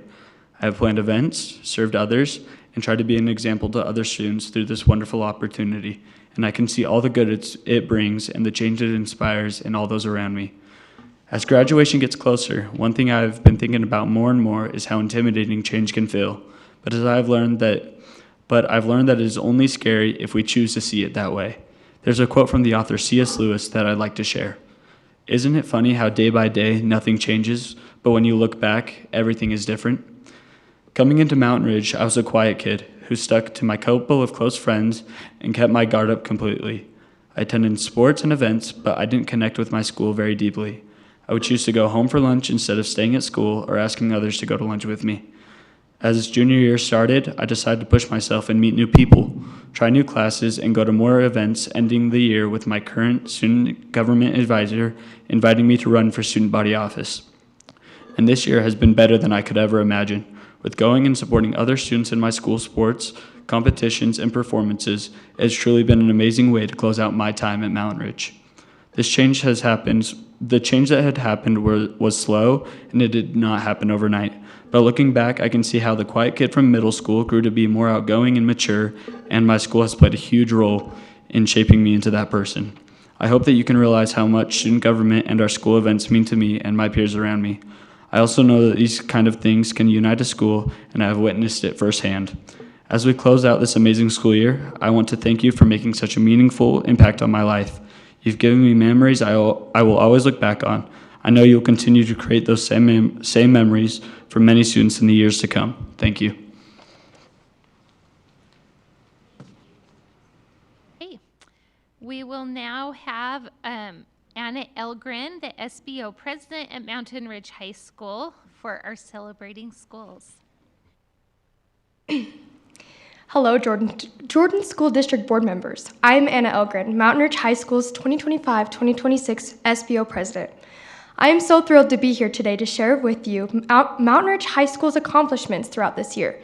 Being a part of the SBO group, we got to choose the school year theme.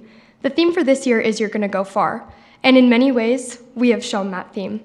Today, we're not just here to talk about achievements. We're here to celebrate what it truly means to be a Sentinel. I was told to keep it brief, but I'm so proud of my fellow Sentinels. This speech is only a fraction of how truly incredible Mountain Ridge High School is. This year, Mountain Ridge has shown what happens when dedication, talent, and heart come together. Across academics, arts, and athletics, our students have pushed boundaries and raised the standards of excellence. Let's start with something unforgettable, our Season of Scarlet. This is our charity season. Through passion, unity, and an incredible sense of community, we raised $126,009 for Be Brave Bailey. This has helped so many burn survivors and their families. That number isn't just impressive. It represents the power of students coming together for something bigger than themselves. Our community is growing stronger every single year. Our choir program has reached extraordinary heights this year. All 6 choirs earned perfect scores at their region events. We sent more solo and ensemble performances to state than any other school in Utah. And our madrigals earned perfect scores at state. With over 100 performances in the community and an upcoming opportunity to represent Utah at the state capitol in Texas, our choir students have truly made their voices heard, both locally and beyond. Diving straight into the pool, our swim team continues to dominate. They've secured their 5th consecutive region championship, sweeping every single event. In nearly every race, they didn't just win, they took first and second. That level of dominance speaks to relentless training, teamwork, and pride. On the field, our football team has made history. Undefeated at home, undefeated in region play. They became region champions for the first time ever, achieved the best record in school history, and made their first semifinals appearance. They even defeated Bingham High School for the first time, something they thought was nearly impossible. Individually, Jackson Hunt was named Region 2 MVP and set a new single game passing record with 38 completions and 419 yards. And Cutler Whitaker earned recognition as a Sports Illustrated Player of the Week nominee. These moments remind us that history is made by those willing to go further. Our girls volleyball team has also had an incredible season, earning the title of region champions, finishing 4th in 6A state and achieving academic all-state honors. They tied the best win-loss in record school history, proving that excellence in the classroom and on the court can go hand in hand. Our drill girls have the biggest team making school history once again. With 40 lovely girls, they were able to compete in our military routine. They received the program's first place, beating the top 2 teams in the state. Additionally, they competed in the state finals competition, placing in the top 9 in the state. They also had the opportunity to perform at the Utah Jazz halftime show. Their hard work and determination shows in every aspect, and we are so proud of them. Our girls wrestling team shows up and shows out. With a 2-year reign of state champs, they don't just win, they dominate. They conquer and represent our school and themselves very well. They never fail to impress us. In girls tennis, our athletes fought hard to earn 3rd place in region and a trip to state. Unfortunately, this year we lost one of our amazing Sentinels. This brought our girls together and pushed them to do their very best in honor of her. Our regards, love, and thoughts go out to her and her family. In academics, we celebrate an outstanding achievement.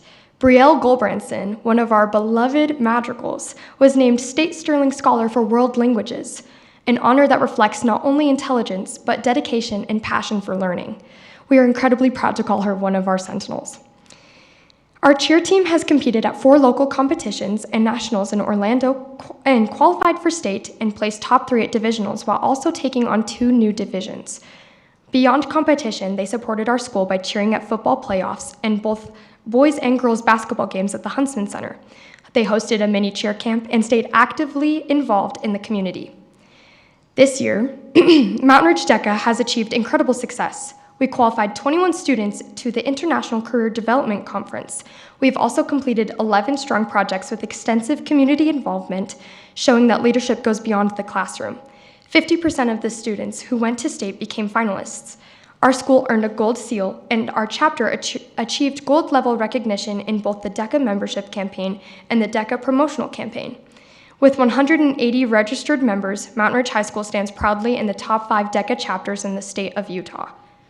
At Mountain Ridge High School, our accomplishments reflect both excellence and school pride. All of our programs, arts, clubs, sports, teams, staff members, and students work hard and truly embody what it means to be a Sentinel. When you look at all of this together, the championships, performances, leadership, academic honors, and service, it tells a bigger story. It tells the story of a school that shows up, a school that works hard, a school that supports each other, a school that refuses to settle and continues to go far. In these past 7 years, we have seen that Mountain Ridge is more than just a school. It is a community built on experience of excellence, respect, and pride, a place where knowledge grows and bonds are formed. And if this year has shown us anything, it's that we are just getting started. Mountain Ridge High School is going to go far. Thank you. And remember, we're not just strong, we're Sentinel strong.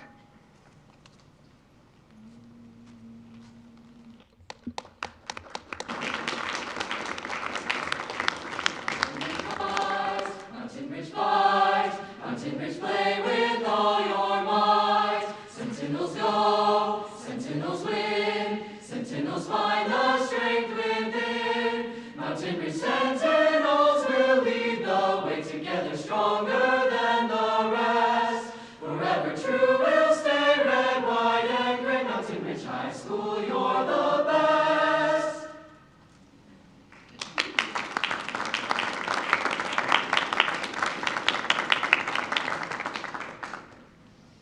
Before you guys leave, we would love to be able to recognize you up here. But before I invite the students up, I would like to invite anyone who is here supporting the students at Mountain Ridge High. So whether that is employees or parents, would you please stand up and let us acknowledge your work? Oh, there are none here. Look at, oh, good. Okay.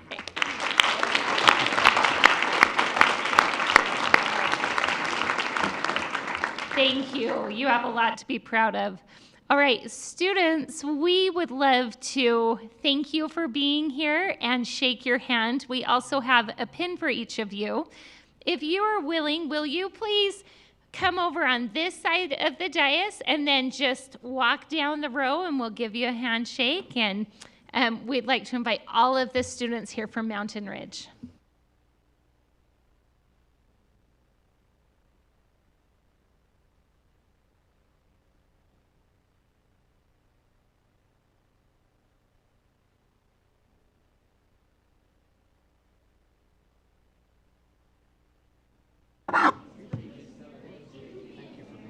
Thanks for coming tonight. Appreciate you being here. Yeah. It's good to have you here tonight. Thank you. It's great to have you. Thanks for coming tonight. Thanks for being here tonight.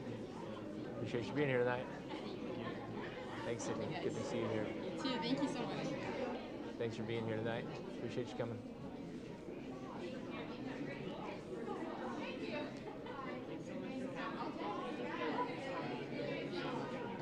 Thanks, Brinley. It's nice to have you here. Thank you for being here. Appreciate it. Dude, you killed it on it. Your voice is awesome. Oh, it means a lot. Yeah. Thank you so much. It was different than I heard. That's why we're here. I told them that it was different. Or Great something. summary. I don't know. Good. Thank you. Anna, you killed it. I loved it. It was awesome. I was scared it was gonna be too long. No, it was perfect. Thanks for being here. You guys killed it. We want to hear more of you guys. Thanks for being here. Yes. Hey, you got to when your choir director actually penned the verse itself. Thanks for being here. Appreciate you being here. Thanks for being here. Appreciate you coming tonight. Thanks for coming.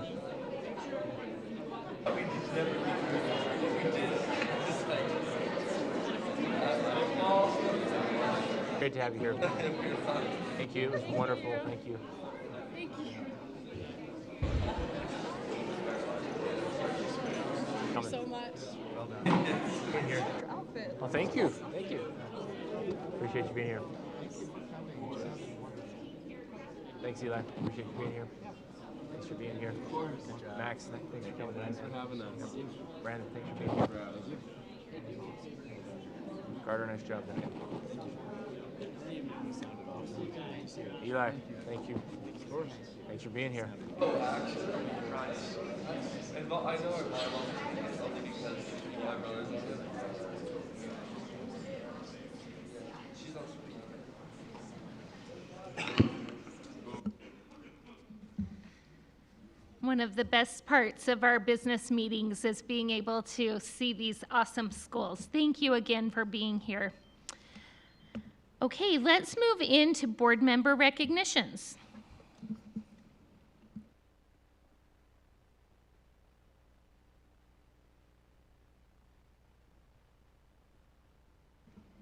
I'll start. I never get to start on this one. It feels like May-December starts earlier every year, and this is one of the funnest times of the year as we get to celebrate student accomplishments across the district. And the first one that I wanted to mention are our Jordan School District Teacher Fellows. It was so fun to go and watch our first cohort of teacher fellows finishing up their programs this a couple of days ago, last week. These teachers have put in a ton of effort and really have become a blessing to our entire district. So a huge thank you to those who have put in the effort to go the extra mile as teacher fellows, and also to our Jordan Education Foundation who sponsors that program. I also got to attend the Antelope Canyon Elementary School production of Seussical the Musical. So fun and whimsical. They did a great job. A shout out to West Hills Choir, who has not only been practicing their talents by performing, but they've been going to senior centers and performing and then taking time to interact with the people there, which I think really displays some of the characteristics in our portrait of a graduate. And then finally, we had HOSA State. So for those who are not familiar, HOSA is for students who are interested in careers in the health industry. And we had a great showing this year. I'll start with Copper Hills because I'm a little biased towards them, but for the first time in 10 years, their advisor told me they had some students qualified to go on to nationals. So I would love to give a shout out to Ashley Cheney, who took first place from Copper Hills in surgical tech. And then in community awareness, we had second place from Copper Hills. And those students were Ellie Crowther, Eva Wambeck, Shaylee George, I'm a little partial to that one, and Zoe Franson. We also had some winners from Bingham. That was Savannah Worthen, who took first place in clinical nursing, and Jordan Pullen, who took second place in clinical nursing. We also had our JATC campuses were well represented. So we had 2 winners from JATC South. So one of those, they were both in emergency medical technician. So that was Russell Capri and Haley Lancaster. And then JATC North, as you can imagine, with a lot of our health programs, really made a great showing. So from JATC North, we had Laura Jacobson in dental science. In patient care technician, this was a group project. So Savannah Perry, Davikar Maram, and Tahilia Dodi. I apologize if I'm ruining names. Pharmacy science, Holland Patrick. And then also in pharmacy science, Dylan Udi. And in dental technology, Madeline Kennington and Laura Jacobson. And in pharmacology, Rexton Esquivel. And then from Riverton High School, in extemporaneous writing for health, we had Delaney Anderson. So these are just the students that qualified to go on to Indianapolis to go to the national level. But we had lots more students who qualify or who received top 10 honors. I love to see that students are pursuing their passions and finding it early. So congratulations, HOSA winners. Next, I was also able to attend the Teacher Fellows presentation, and I thought it was amazing. I was just blown away by the amazing teachers that we have in our district and the projects that they wanted to do and that they were able to accomplish, and how that really elevated the schools they were at and how it affected the whole community of their school and really helped the teachers and the students, no matter what the project was. I loved all of them that I was able to talk to in depth. There was probably a handful of teachers I wasn't able to get to in time, but I really appreciated their projects, and I really hope that we can apply what those projects were to a lot of our other schools. There were so many programs that I was like, are you going to spread this around? Are we going to share this with all of our other schools? Because this is amazing. So I just really appreciate all of their hard work and the projects and the time that they took. So thank you to our first cohort of Teacher Fellows. It was wonderful. I also was able to attend College and Career Day at Valley High School. That was a lot of fun. I've been spending some time there getting to know the staff and the students, and it was a really wonderful event for our students there at Valley. There was really great community turnout. So many companies and colleges that were there talking to our students. It was a really wonderful event. And I also just wanted to acknowledge that Teacher Appreciation Week is coming up, and some schools have already been celebrating, but I'm really excited to celebrate our teachers and appreciate them. So don't forget to appreciate your teachers.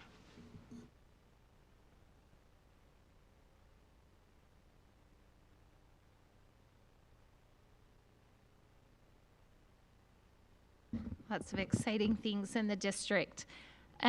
We will now move on to superintendent's recognitions. Thank you very much. First of all, thank you for 75% of Mountain Ridge's student body coming tonight. It was great to see such a wonderful showing. And to all those students who are here earning government class credit. no better place to do it here. I know you could have chosen city councils. Thanks for making us your number one choice tonight. I appreciate that. If you need anything signed, we have staff around that can help you. Anyone in a tie on the third row, they love to give autographs, so feel free to stop by and grab an autograph, or from any of us. But we appreciate those teachers who help provide those opportunities. I also want to speak about the Teacher Fellows. They did a great job, and it just shows how many good ideas are not being shared adequately. When I see that, I think how many more ideas are out there that we didn't get to hear about. So I'm really pleased with how well that's gone these last 2 years and look forward to continuing that. I also want to thank the outside partners that we have that help enhance the work that we do. We have, in particular tonight, I want to talk about the Chamber of Commerce, both the Mountain West Chamber and the South Valley Chamber. The South Valley Chamber today sponsored a Junior Women in Business luncheon that I was able to attend, where those who have gone through the program for the year graduate, and it's really wonderful to see outside entities and businesses investing in our students throughout the course of their senior year, and really providing some extraordinary opportunities for them and helping them envision a future for themselves that would be difficult without that outside perspective and support. And then the Mountain West Chamber next week has a teacher appreciation function that I always look forward to. They really have organized it in a nice way, wonderful luncheon, and the swag is something to behold. They really take good care of these teachers, as they should, and it really has a deeper impact when it's the outside entity that is not required to do that, but they go out of their way to be sure that they're highlighting teachers. So thank you to all of our outside partners who help support our teachers and our students and make these opportunities possible.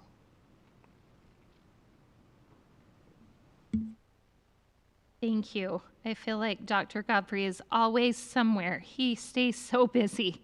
We appreciate that. Okay, let's now move into, just get to the right spot here, to our public comment section of tonight's agenda. So a couple of reminders as we begin. The Board of Education encourages public engagement. We value the input from our residents, students, and employees. But a few reminders: the board will not take public comment on personnel issues or statements regarding the character, professional competence, or physical or mental health of an individual during board meetings. If you have concerns to that end, please email those to us individually as a board. Next, those wishing to have comments heard by the board are asked to list the topic that they intend to discuss, as well as their name on the sign-up document. As you were coming in, there was a document or a computer where you could sign up. If you missed that, it's not too late. You can still sign up. A reminder to keep comments age appropriate. The board does not discuss issues that are not on the meeting's agenda. The board may ask staff to follow up on issues raised or may address them at a future meeting, but a reminder that silence by the board on an issue does not suggest support or opposition to the message being given. So right now, we're going to open public comment for items not listed on the agenda. In-person comments will be heard first and then followed by comments received electronically. A reminder that both in-person and emailed comments can last a maximum of 3 minutes. So please be respectful of that time. There's a little alarm that will beep when that time is up. And when you're called to the podium, please remember to state your name as you begin your comments. So tonight, I only have one name signed up. Those of you who are here for government, you chose such a short agenda. Nicely planned. So we'll now hear from Devonair Howland.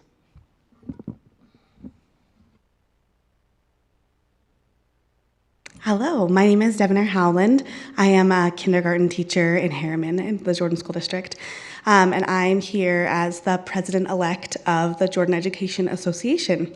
I just wanted to introduce myself and to say I'm so excited to work with all of you and to help our teachers, and through our teachers, our students, to be as successful and achieve all that we can. Welcome. Thank you. Okay, was there anyone else who was hoping to speak in public comment that missed the sign up? Okay, do we have emailed comments? Oh, sorry, yes. Come on up. Make sure that you tell us your name prior to starting.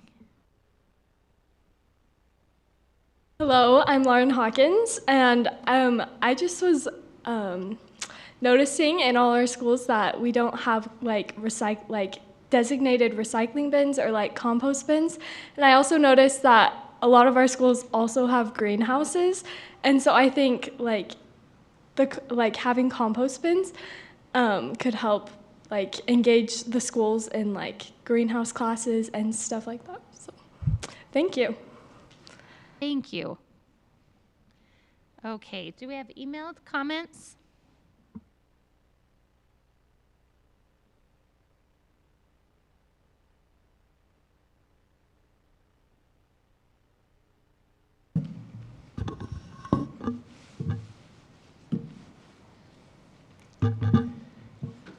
A couple of these were from 2 weeks ago. There were people that thought there would be public comment 2 weeks ago, but there wasn't, so I'll read those tonight. Joseph Gorman, Dear Board, my apologies. I am out of town and unable to attend the meeting tonight. I wanted to take a moment to strongly support the proposal of field houses. As the head wrestling coach for Riverton, we desperately need a bigger practice space. About a year ago, I led a group of wrestlers, parents, and coaches who spoke to the challenges we face on a daily basis. We have 70 kids on the team in a space that fits about 40. I've been running 2 practices a day for the past 5 years to make sure everyone on the team is able to get mat time. We are a top 5 team in the state, and no other team in the top 5 has the facility constraints we do.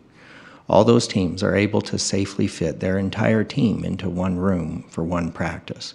I shared pictures of other wrestling rooms with some board members to show the discrepancies. Some board members came to one of our practices last season and were able to see firsthand how crammed we are in our current space. I hope they can speak a bit tonight about that experience and what they saw. I am hoping short-term we can expand our room into the neighboring weight room, which has been proposed as a summer project by Principal Waite. Long-term, we absolutely need a field house. Many other districts already have them or are building them. Jordan is falling further and further behind.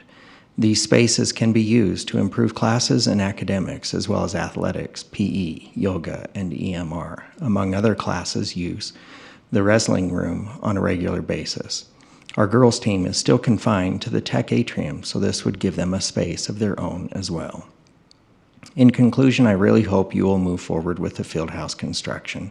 It would help the community greatly and would help put us on a level playing field with other districts when it comes to athletic facilities. Thank you for your time. Joseph Gorman.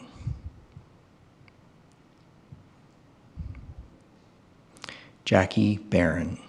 Dear board members, I have had my boys in the RHS wrestling program for about 8 years, with 3 of my sons participating in wrestling.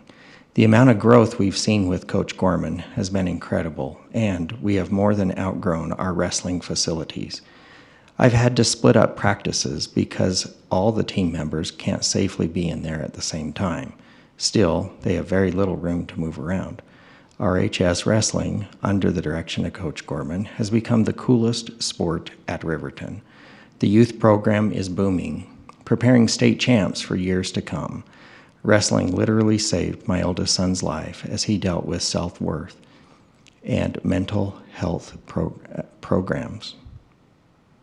The team is unified, supportive, tough as nails, and creating hard-working leaders that the world needs. We don't want to discourage kids from wrestling because we don't have the space to accommodate them. We are in desperate need of bigger facilities. Please, please, please approve bigger and new facilities for Riverton High School. It's definitely time. Jackie Barron.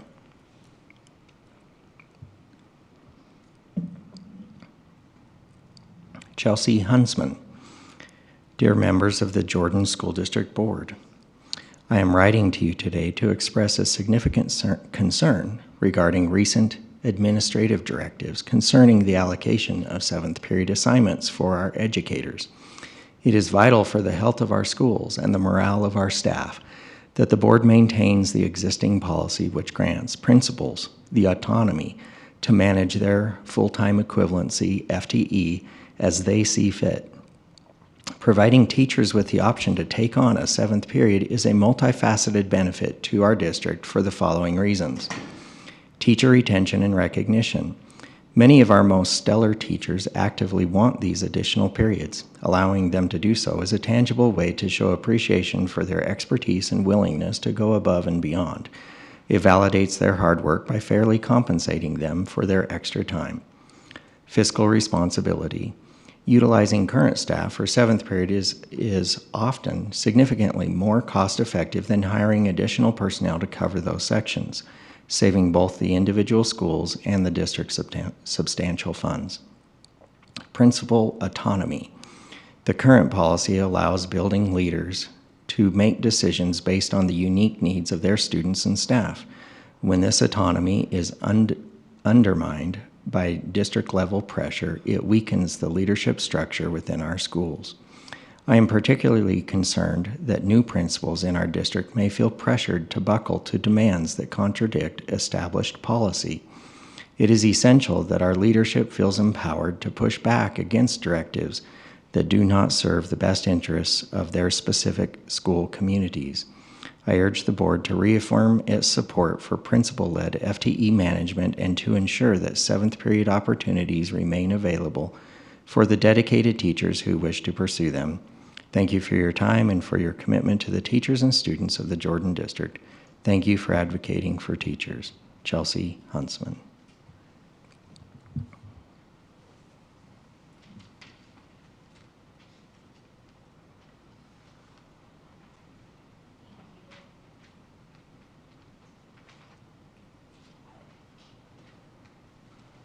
Okay, I'll now accept a motion to approve the consent agenda items.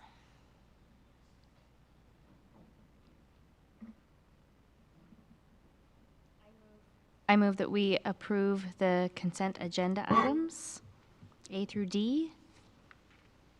Second. Okay, we have a motion by Ms. Barrow, a second by Ms. Wood to approve consent agenda items A through D.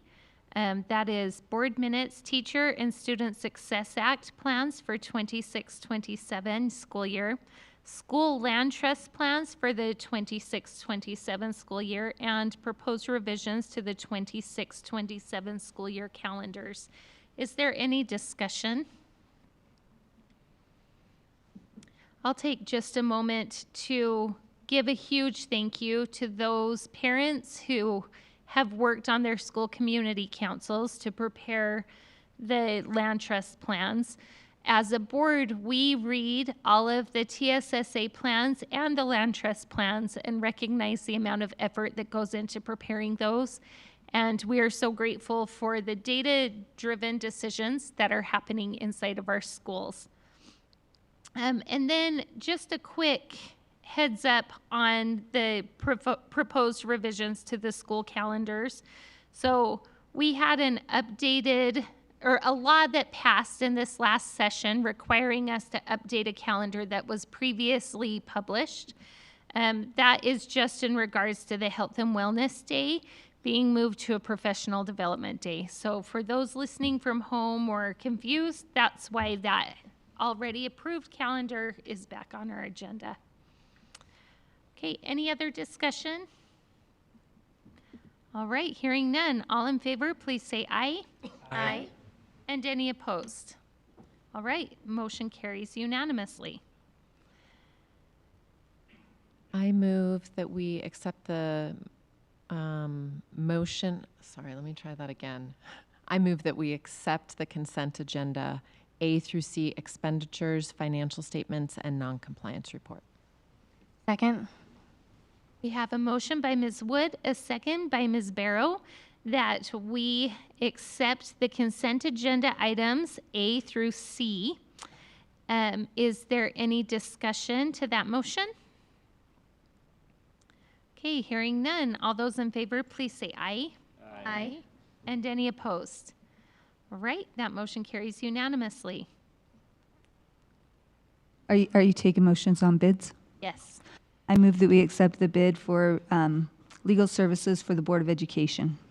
I'll second.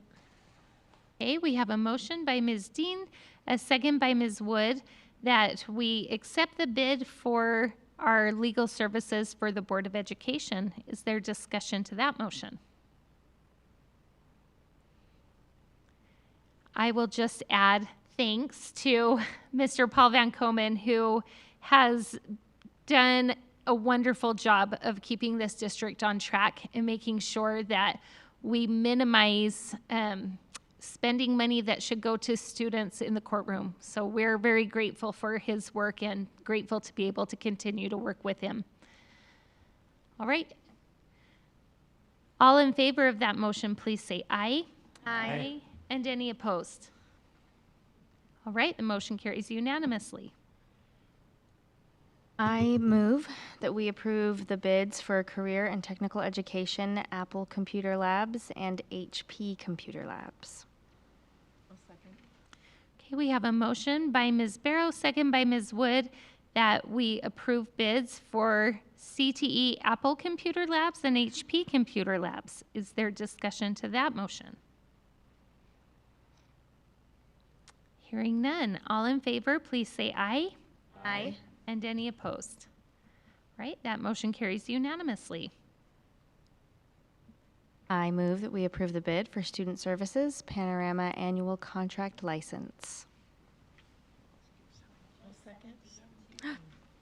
7D. Oh, sorry. That's okay. I'll second. Back to 7D after we. Yep, we can.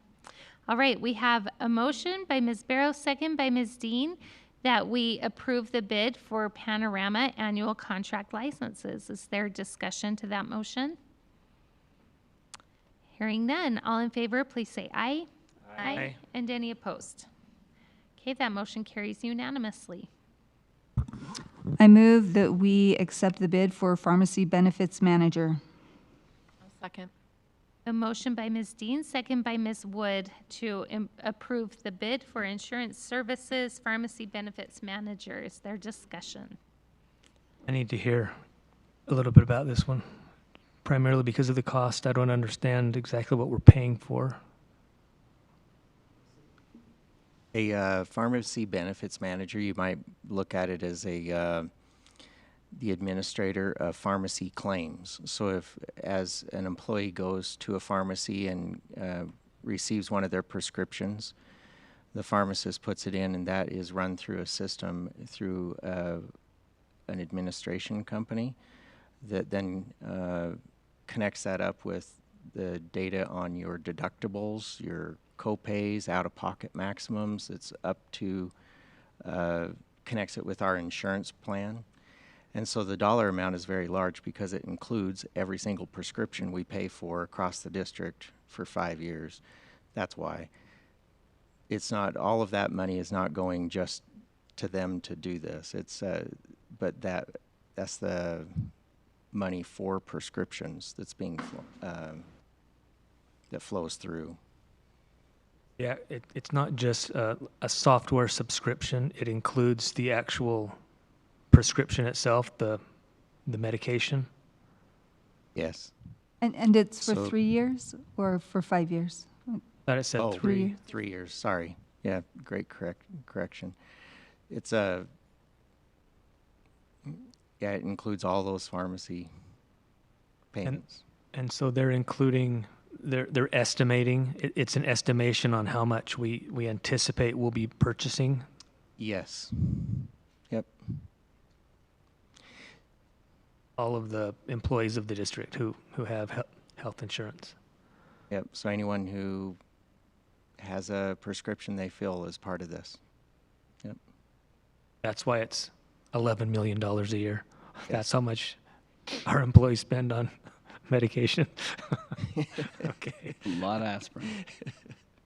I have a question. Do we have any way to monitor employee satisfaction with this company? If I recall, that was part of the bid process.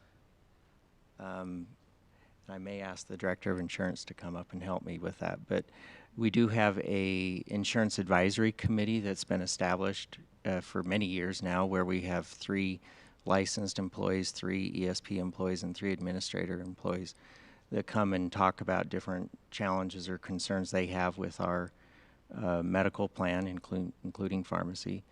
And we go through those, talk about the plan changes or any challenges we're having, and then that group will discuss resolutions or suggestions how to move forward. They're aware of this going out for bid as well. So that's where I would assume those type of things would come. I asked that because if I was voting based upon my personal experience, I'd be voting no, because I've had a couple problems with them. But if I'm an outlier, then I'd vote yes. Yeah, so when I hear about any challenges like that, my first suggestion is that the person reach out to our insurance department. And they were awesome. They solved it, but. Yeah, perfect. That's wonderful. That's what I like to hear, actually, because if you think about all the scripts that are happening across the district, there's a lot going on. And if something goes wrong, our insurance department can help people work through that and figure out, wait a minute, why did this happen? How do we correct it? And work with the PBM or our medical administrator to make sure it doesn't happen again. And just because one person has a bad experience doesn't mean it's collectively bad. So that's right. As long as you can assure me that other people are not that way, then. Well, I'm sure there's others that have had a bad experience. As long as it's collectively we're trying to just work satisfaction is through high. those. Yeah. But part of the bid process is to make sure we're getting a good deal, that the service is up to par as well. Thank you. Did notice that it said it's about $1 million savings over prior years. Is that right? Yeah, the estimated cost savings over the prior year would be $1 million per year.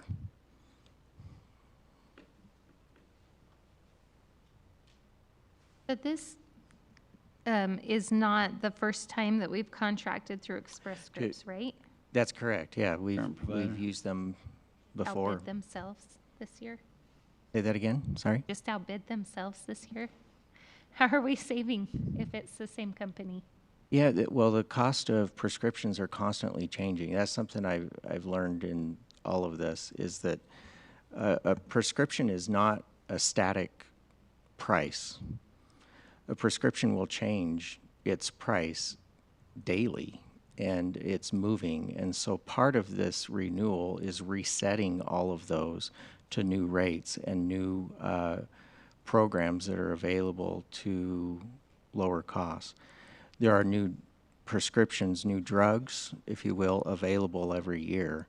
And so they're getting those in and making those available. This is Bonnie Brennan, our Director of Insurance. Awesome. Hi, good evening. Yes, she is. No, there are so many complicated steps in the PBM. To your point, we're always going to have issues with the PBM. It's a very complex system, and we hope that if we do hear them, we can get them resolved. And I think that's where we're at. If we continually have the problem and we couldn't get them resolved, then there would be a big issue. There's savings with updating the contracts, with the way rebates are handled, the way daily prescriptions, like John was saying, going in and out of the system. We have a vendor that will audit them as well, making sure that the pricing is changed. It changes on a daily basis. So we're confident that because we have those step, those companies behind the scenes, making sure that they're holding the PBM to their contract. That's where those savings are going to come from.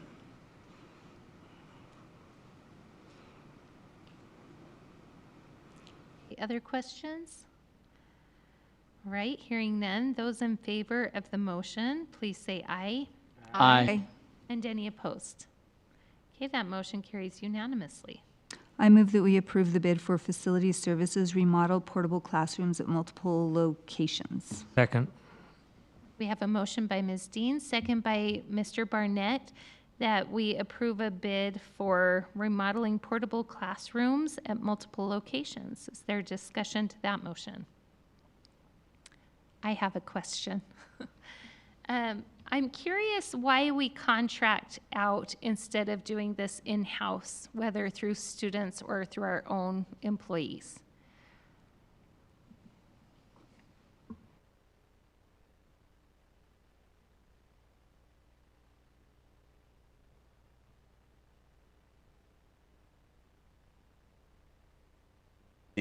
Similar to a lot of the other summer projects or projects that we end up doing, there's a lot of time constraints with the facilities maintenance crews. So typically there's a little bit that suffers on the maintenance side if we dedicate them to some of these upgrades.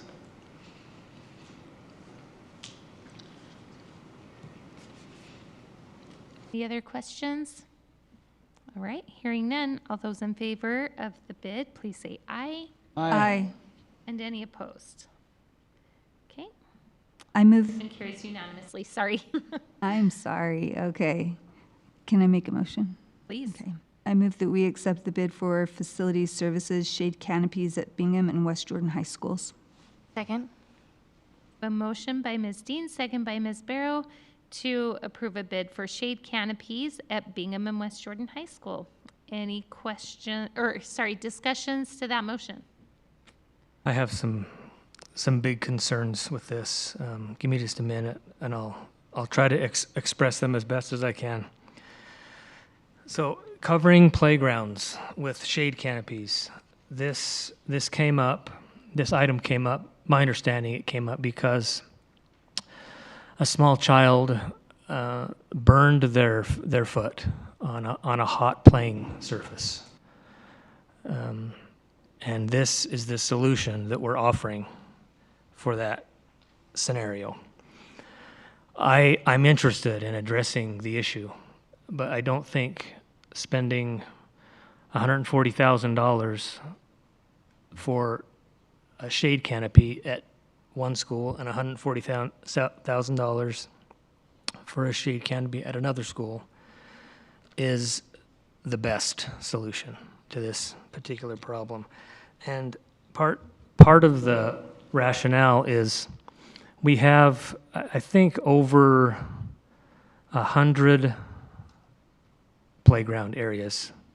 Elementary schools typically have a kindergarten one and then a older child area to play. And then we have all of our high schools that have a preschool area to play. So we have probably over 100 of these play areas. And I think going down this road is opening an expensive door. You know, we established what I thought was a really good precedent when we started talking about field houses as an example. We didn't want to build one field house at one of the high schools and then try to build another one at another one the next year. We didn't think that would be fair. And we didn't just want to build one, we wanted to provide field houses to everyone. It was either one or no one. It was either everyone or no one.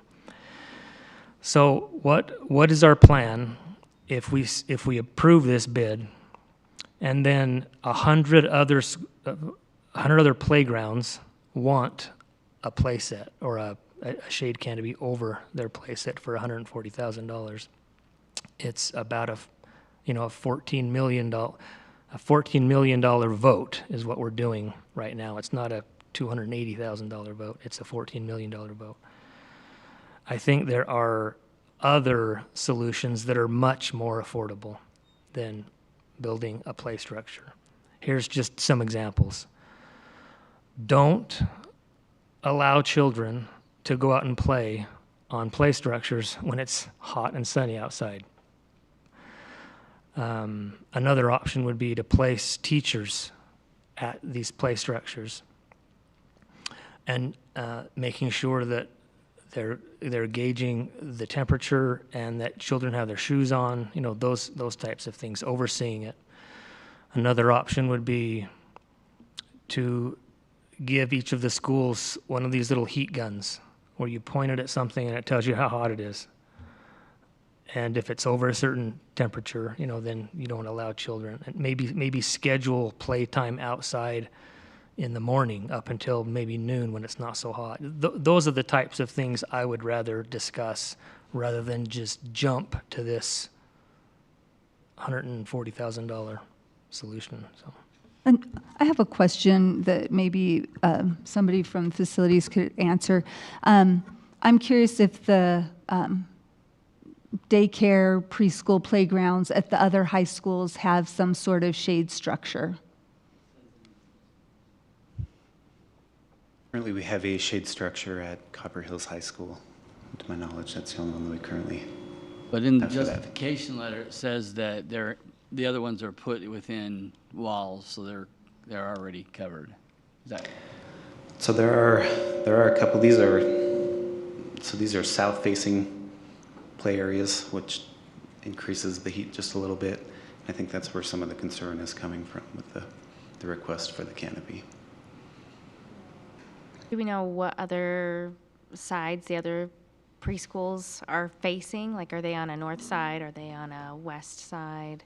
It's kind of a little bit of a mix, kind of throughout. So south-facing, I know Mountain Ridge is a little bit south-facing. You've got Riverton that's going a little bit, so it's facing west. Harriman's facing east. So this is just kind of for the preschool programs. For the kindergarten programs, they may differ from location to location. And thank you. And so, Brian, I appreciate your thoughtfulness in considering this. I think that this shade structure is different than any kind of elementary school playground because the children playing on this structure are frequently toddlers and children under 4 years of age that do not have the same type of balance and stability as a kindergartner and are more prone to maybe falling and getting burned. And I think also have different requirements for footwear while participating in the daycare program primarily. I think in the preschool they probably keep their shoes on, but I think in the daycare when you have like very young children, some of them just are not wearing shoes. So and I don't think that it would set a precedent for elementary schools asking for shade structures personally. I think that this is a specific situation for the preschool daycare playgrounds. And if I can just add that this is more than a shade structure. We're replacing the actual playground equipment to be size appropriate. Oh, okay. Yeah. At Bingham, right. I wanted to point that out because it does seem really high for a canopy. And so it wouldn't split exactly in half. I had a question whether or not, with the West Jordan rebuild, we have not seen everything that we're going to do. This will not make that obsolete if when the rebuild, if that makes sense. That is correct. West Jordan, we weren't coming into that portion of the school for any sort of renovations there. And this actually kicked off quite a while ago. So this was kind of along an earlier timeline. And it's kind of just been delayed a little bit. So we did not include it in the West Jordan renovations. While you're up here, can I ask a question as well? I noticed that we had one person bid on this, or one company bid on this project, but at the recommendation, it says that this is in line with current market values. I'm curious how we know what current market values are if we're not receiving more than one bid. So on this particular project, we did receive a second bid that had to actually be thrown out that was significantly higher than the proposed bid that we're bringing before the board. And just engaging those two, it's within what the architects feel like is a reasonable amount. So we have architects that we've employed specifically for this. So the architects are pretty in tune with a lot of the construction pricing as they're doing a lot of these designs. So they're seeing these go out to bid frequently, and they're in tune with the current market. And are these someone that we contract through, architects? Or Yes, so these architects, so specifically, they designed the canopies, they put together the bid documents, so drawings and specifications, and they do that for our district, they do that for a number of districts. Someone speak to the budget, the education and training remodeling funds, and provide a little more detail on the source of the funding?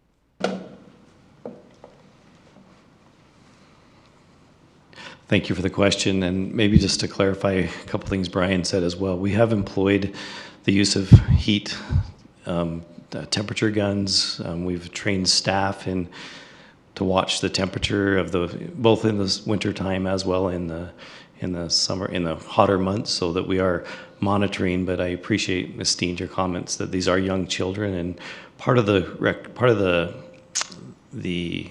safety recommendations come because of the play structure at Bingham High School. The significant cost there is that it is an unsafe structure. It's a much older range, and much older range of student, and so we are replacing that with a younger, more safer, so that children don't fall. To answer your question, these funds do come from the part of the CTE budget. The funds are allocated in the various pathways, and these do come from the Education and Training Fund. So they are meant to create safe, industry standard, when applicable, environments for our students. So that's the source of the funds for this project. So part of this is to support the education of our high school students that are taking part in the program that provides the. Yes, it's not solely just those. These are the learning labs that our students are enrolled in, those advanced courses. This is where they practice the skills that they've learned in the classroom. So it does have a big impact on the program, and it does bring us in line with, as Ian talked about, the south-facing structures. And Copper Hills was the first, and so I appreciate the concern of a precedent, and Copper Hills was, that one was put in by the school during the COVID years, and it's been a valuable structure, and it has been impeccable to the program, and has changed the way that they run the program and allow the students to be outside. These two programs at Bingham and West Jordan are also, with the upgrades that they're getting, it will give us a longer life on the work that the Facilities Committee has already done to improve the grounds, the structures, the new surfaces, and so it will allow us to have these programs for a long time, and I think reserve the spaces that have been built. So. One other thing I wanted to mention, I understand the need to protect children, whatever age they are, whether they're toddlers or high school kids. And the district does a lot to safeguard our students. And so here's what I'm afraid of happening. We do something to safeguard a toddler, a preschooler. And next year, an elementary school student. slips on the ice or something at their school and hurts their elbow or whatever, and a parent or a teacher says we should install heated sidewalks at all of our schools to prevent this. You know, children get injured, adults get injured. You can't safety proof 100% a school or a home. Kids get hurt at home, they get hurt at school. And we do our best to prevent that, but I'm just afraid. I mentioned the word precedent. I'm just afraid that other situations will come up and someone will say, so you care more about the safety of a 3-year-old than my 6-year-old? You're not going to do anything to help, to help prevent this? That's the situation. That's the precedent that I'm worried about. And I wouldn't worry about it if that were the only solution available to us. I think there are other solutions available that are much less expensive.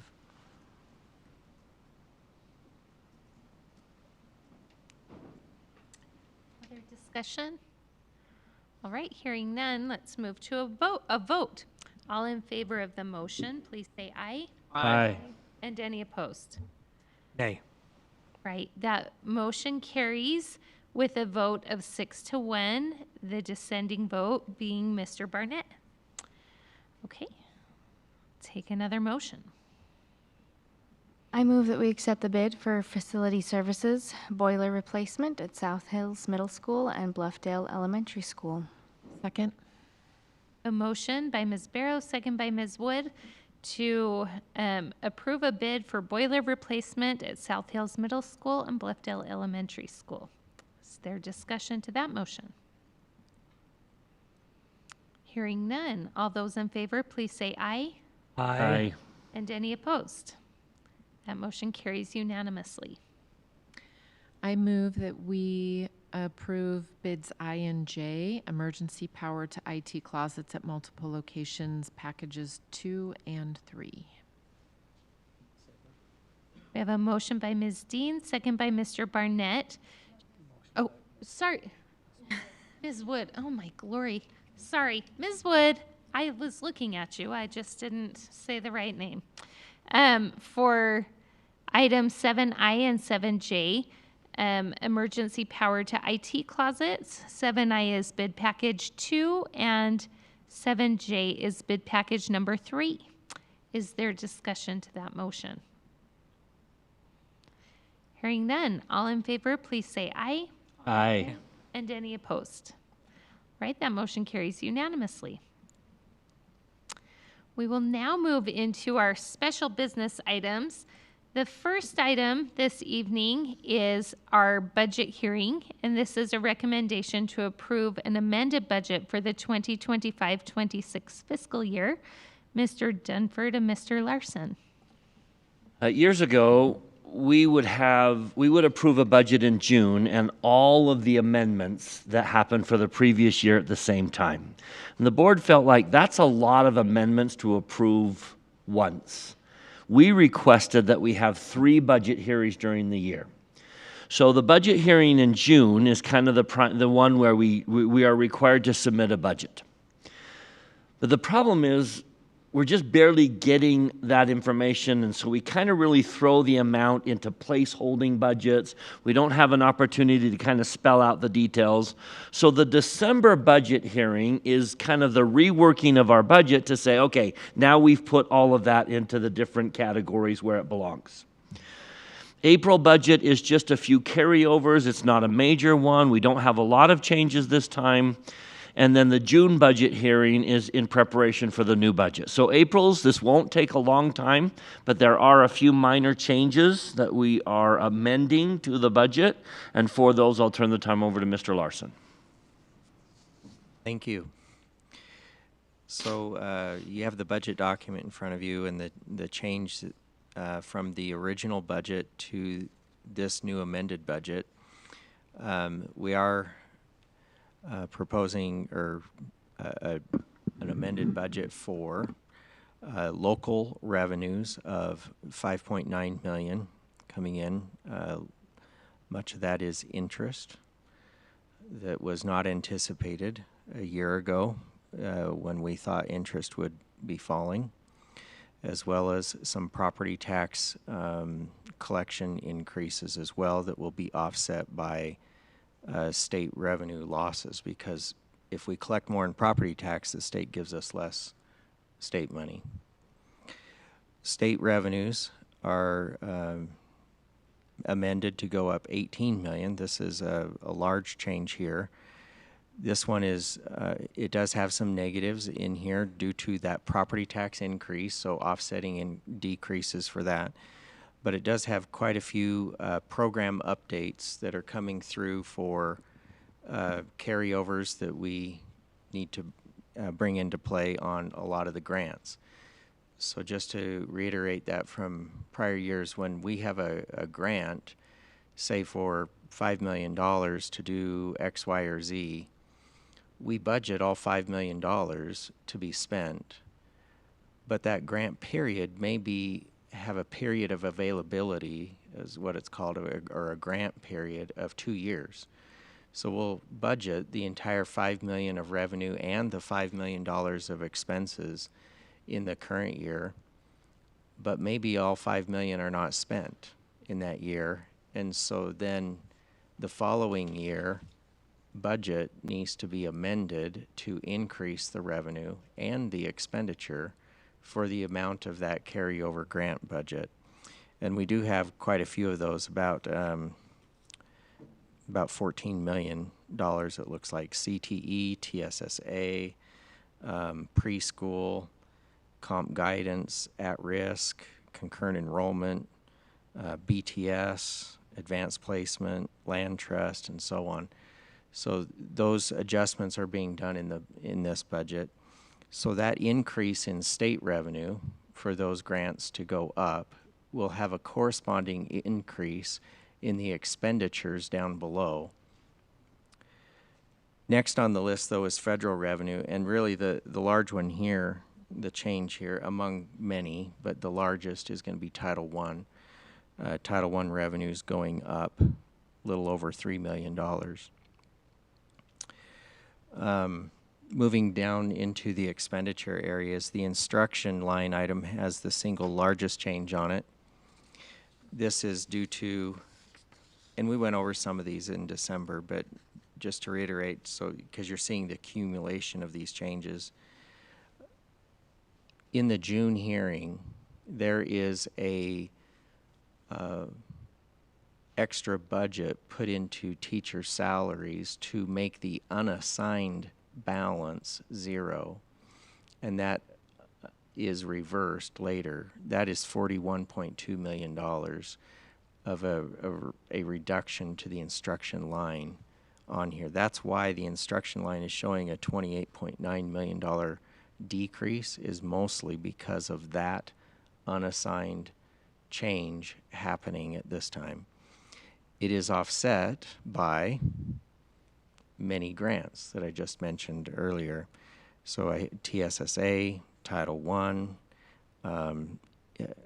there's some SPED money, preschool money, CTE money, all the way down Title IIA, concurrent, many, many grants coming in there.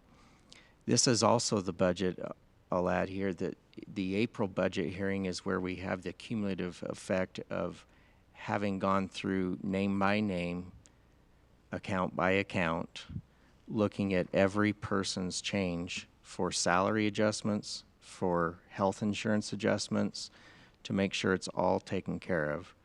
And I might pause right there and say that the guy that does a lot of this or leads that effort, Mr. Jason Mott, is with us today. It is a lot of work to go account by account.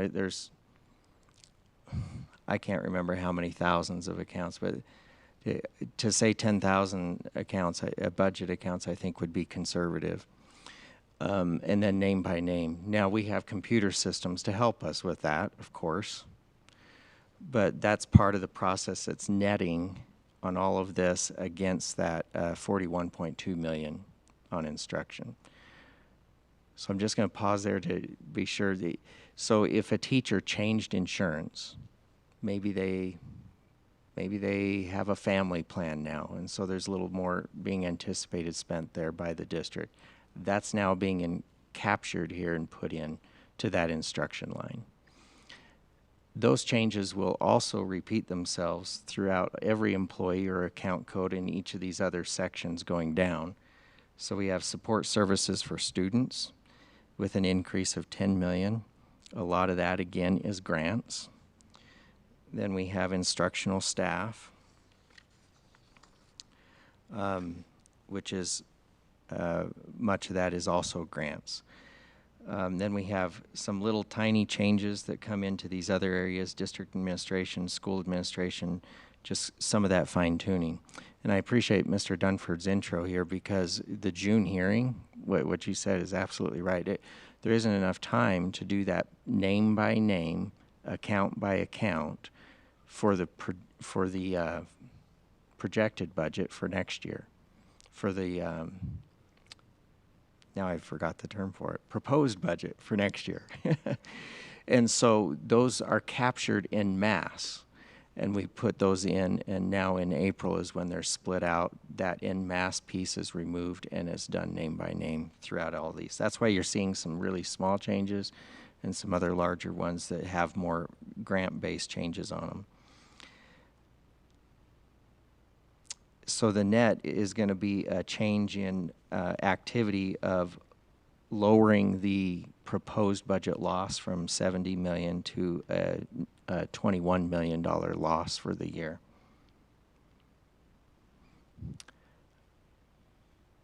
Any questions? Anything I can help the board with? We will, of course, have a longer budget discussion in June. But this is meant, part of, I think, part of the intent of the board years ago was maybe some of the June meeting can be done in April to shorten that one up a little bit.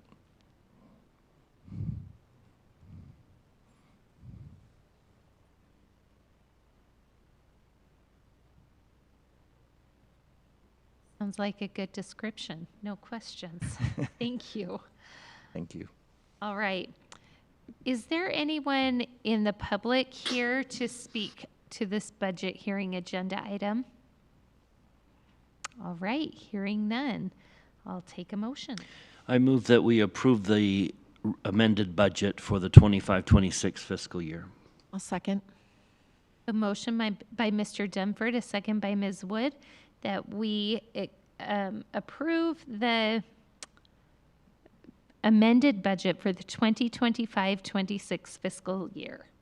Is there any discussion to that motion? All right, hearing none. All in favor, please say aye. Aye. And any opposed? That motion carries unanimously, and a huge thanks to those who are examining tens of thousands of accounts for us. We appreciate that attention to detail. Okay, let's move in to our fee schedule. We are looking to approve the proposed student fee schedule for the 26-27 school year. So we will turn it to Mr. Brad Sorensen and Mr. Cody Curtis. Do I see them? I don't. Okay, I won't turn it to them then. Let me first ask, is there anyone here in the public who is interested in giving comment on this agenda item? Okay, seeing none, I will take a motion. I move that we approve the proposed student fee schedule for the 26-27 school year. Second. We have a motion by Ms. Wood, a second by Ms. Barrow to approve the proposed student fee schedule for the 26-27 school year. Is there discussion to that motion? Hearing none. All those in favor, please say aye. Aye. And any opposed? Right, that motion carries unanimously.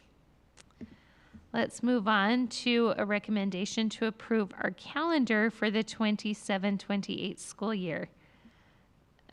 Dr. Anderson, do you have anything to add? Nothing to add, just a great, but an appreciation for the work that the calendar committee of parents and employees have done to get us. One of the more meaningful things we do in the district is just map out what we're going to be doing for the year for the benefit of those in the audience and those listening. You seniors that are here for government credit won't be around to benefit from this calendar, but we do put it out for survey. We get input from our patrons. This year we had over 5,000 people give input, even though that's down from years past. That's still a significant number of people weighing in on the calendar. And this year we had a late spring recess option and we had an early spring recess option, and about 75% of patrons, including employees, parents, students, wanted the late spring recess option. So that is the calendar recommendation. After our chilly spring Yeah, maybe that recess, tipped it a I little don't bit. blame Yeah. them. Trying to play it safe. Although this year, I'm not sure there's ever going to be a warm spring break in April. Okay, I will accept a motion. I move that we, given the overwhelming approval, I move that we approve the late spring recess option. I'll second it. We have a motion by Mr. Demford, second by Dr. Robinson, that we approve the late spring recess option, option 2, for the calendar for the 27-28 school year. Is there discussion to that motion? Hearing none. All those in favor, please say aye. Aye. And any opposed? That motion carries unanimously. And that is the end of our special business items. We'll now turn it to Dr. Godfrey for a superintendent's report.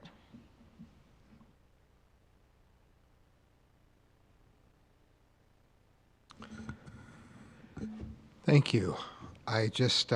We only have a couple more board meetings before the end of the school year, so I just want to thank everyone for making a big push. We've got AP classes and final tests and final athletic and arts competitions, and I just appreciate everyone making the most of their time toward the end here.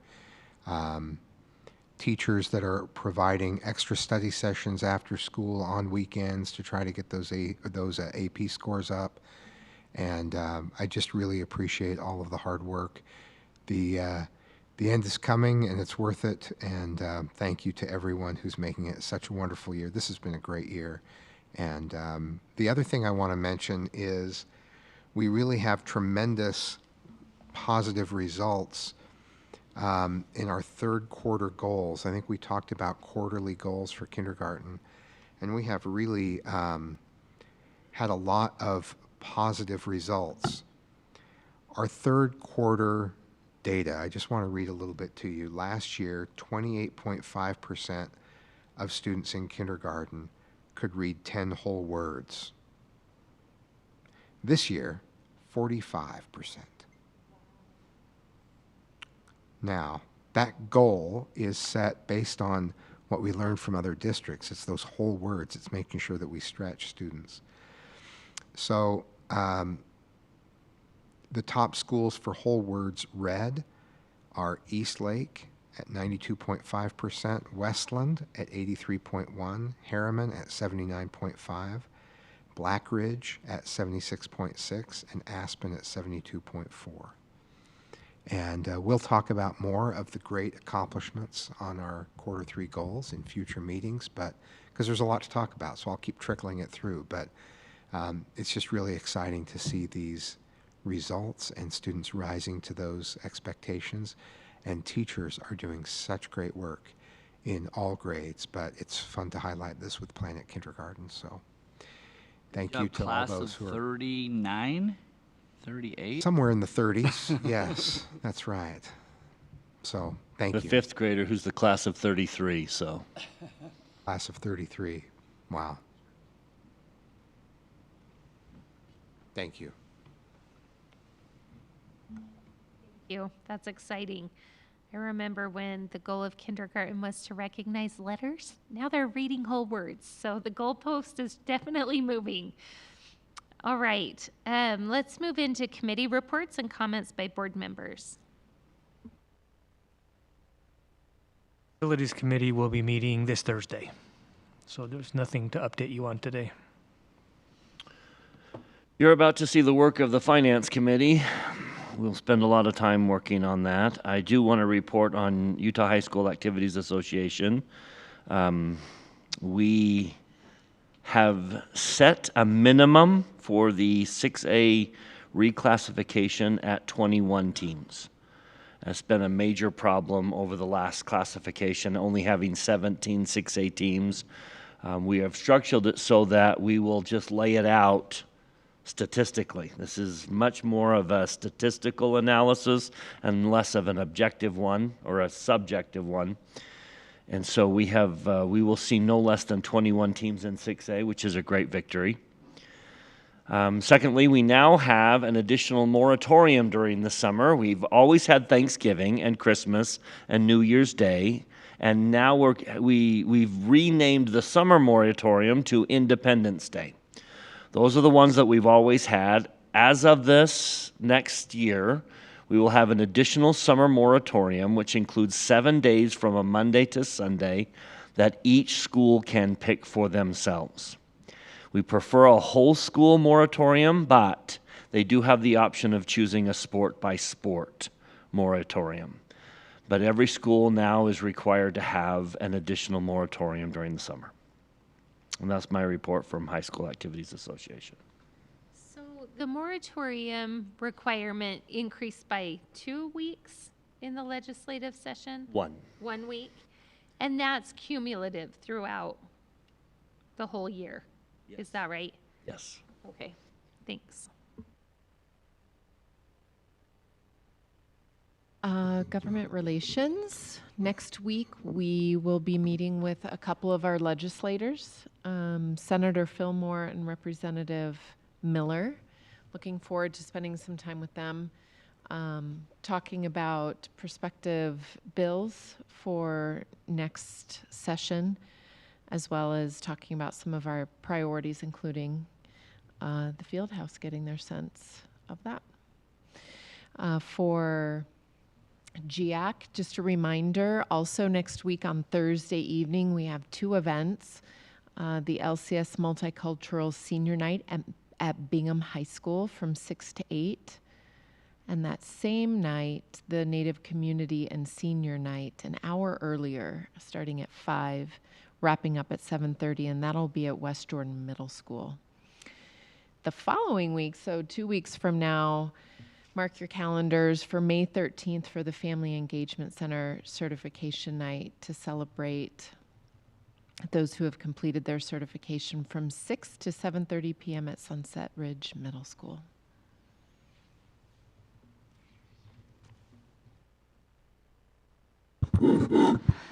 Jordan Education Foundation is having a challenge run on the 9th of May. It is not too late to register. It starts at 9 o'clock in the morning, and it's at Veterans Memorial Park. $20 per person. Teachers are free. It's really fun. I've done it before several times with my family. And then also the foundation's links to schools golf tournament is the 25th of June. I do not know if it has already sold out. If you are interested, you can go to the foundation website and try to register. Also, the Health Materials Review Committee met, and we reviewed new materials that were submitted by teachers, and that happened.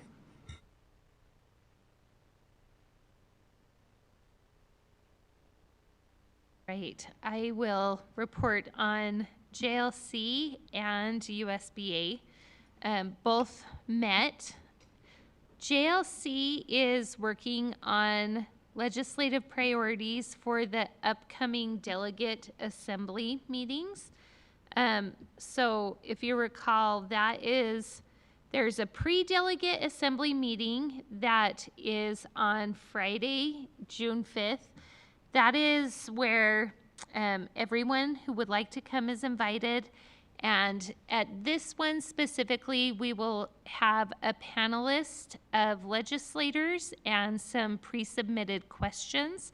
If anyone has a specific question that they would like asked to those panelists, I will be accepting those. And then they usually do a dinner. And then the following day, on June 6th, will be the delegate assembly, which is where we are able to approve as a state some legislative priorities for the upcoming session. The JLC group has set the goal to have no more than 6 priorities. And so that will be the content of the day, trying to narrow those down and make sure that we capture the most important for the legislative session. So stay tuned for that. We should have a draft of what JLC has come up with coming soon, and then we can refine those for the delegate assembly meeting. In terms of USBA, there has been a lot of reworking of the Master Board Certification program that many of you remember it being called the MBA. Now it's called the MBC. That is going to be moving to a Canvas platform, so hopefully something familiar and accessible, as well as they're really trying to make it a little more personal and applicable. So I was able to attend a 2-day meeting for USBA this last weekend in St. George, where a good portion of time was spent creating introductory videos for that. So if you do your MBC, you can laugh at a few familiar faces. That is coming soon. It's also going to be changing in that rather than having all of the levels that we're kind of used to, there will be a new board member level and then the rest of the levels align. So if you're like me, when it comes time to look at it, you're going, what level am I? I'm not sure, I don't remember. That should be simplified as well. So that is what's happening at USBA.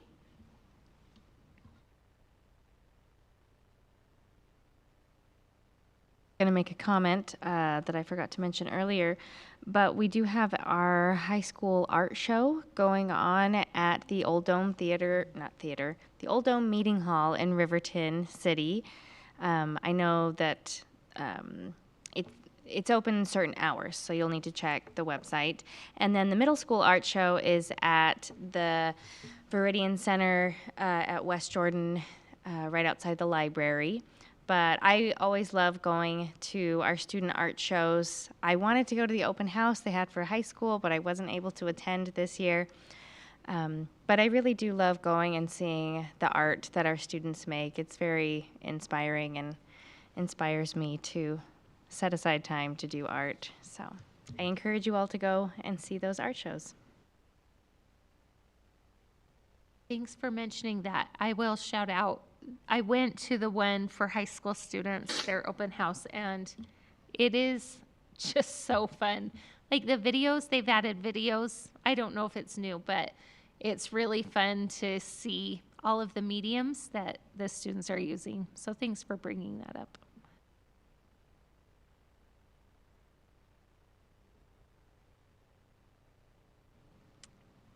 Okay, last call. Anyone? All right. That is the end of our business meeting this evening. We do need to continue with closed session. So I will take a motion to go into closed session and we'll adjourn this one.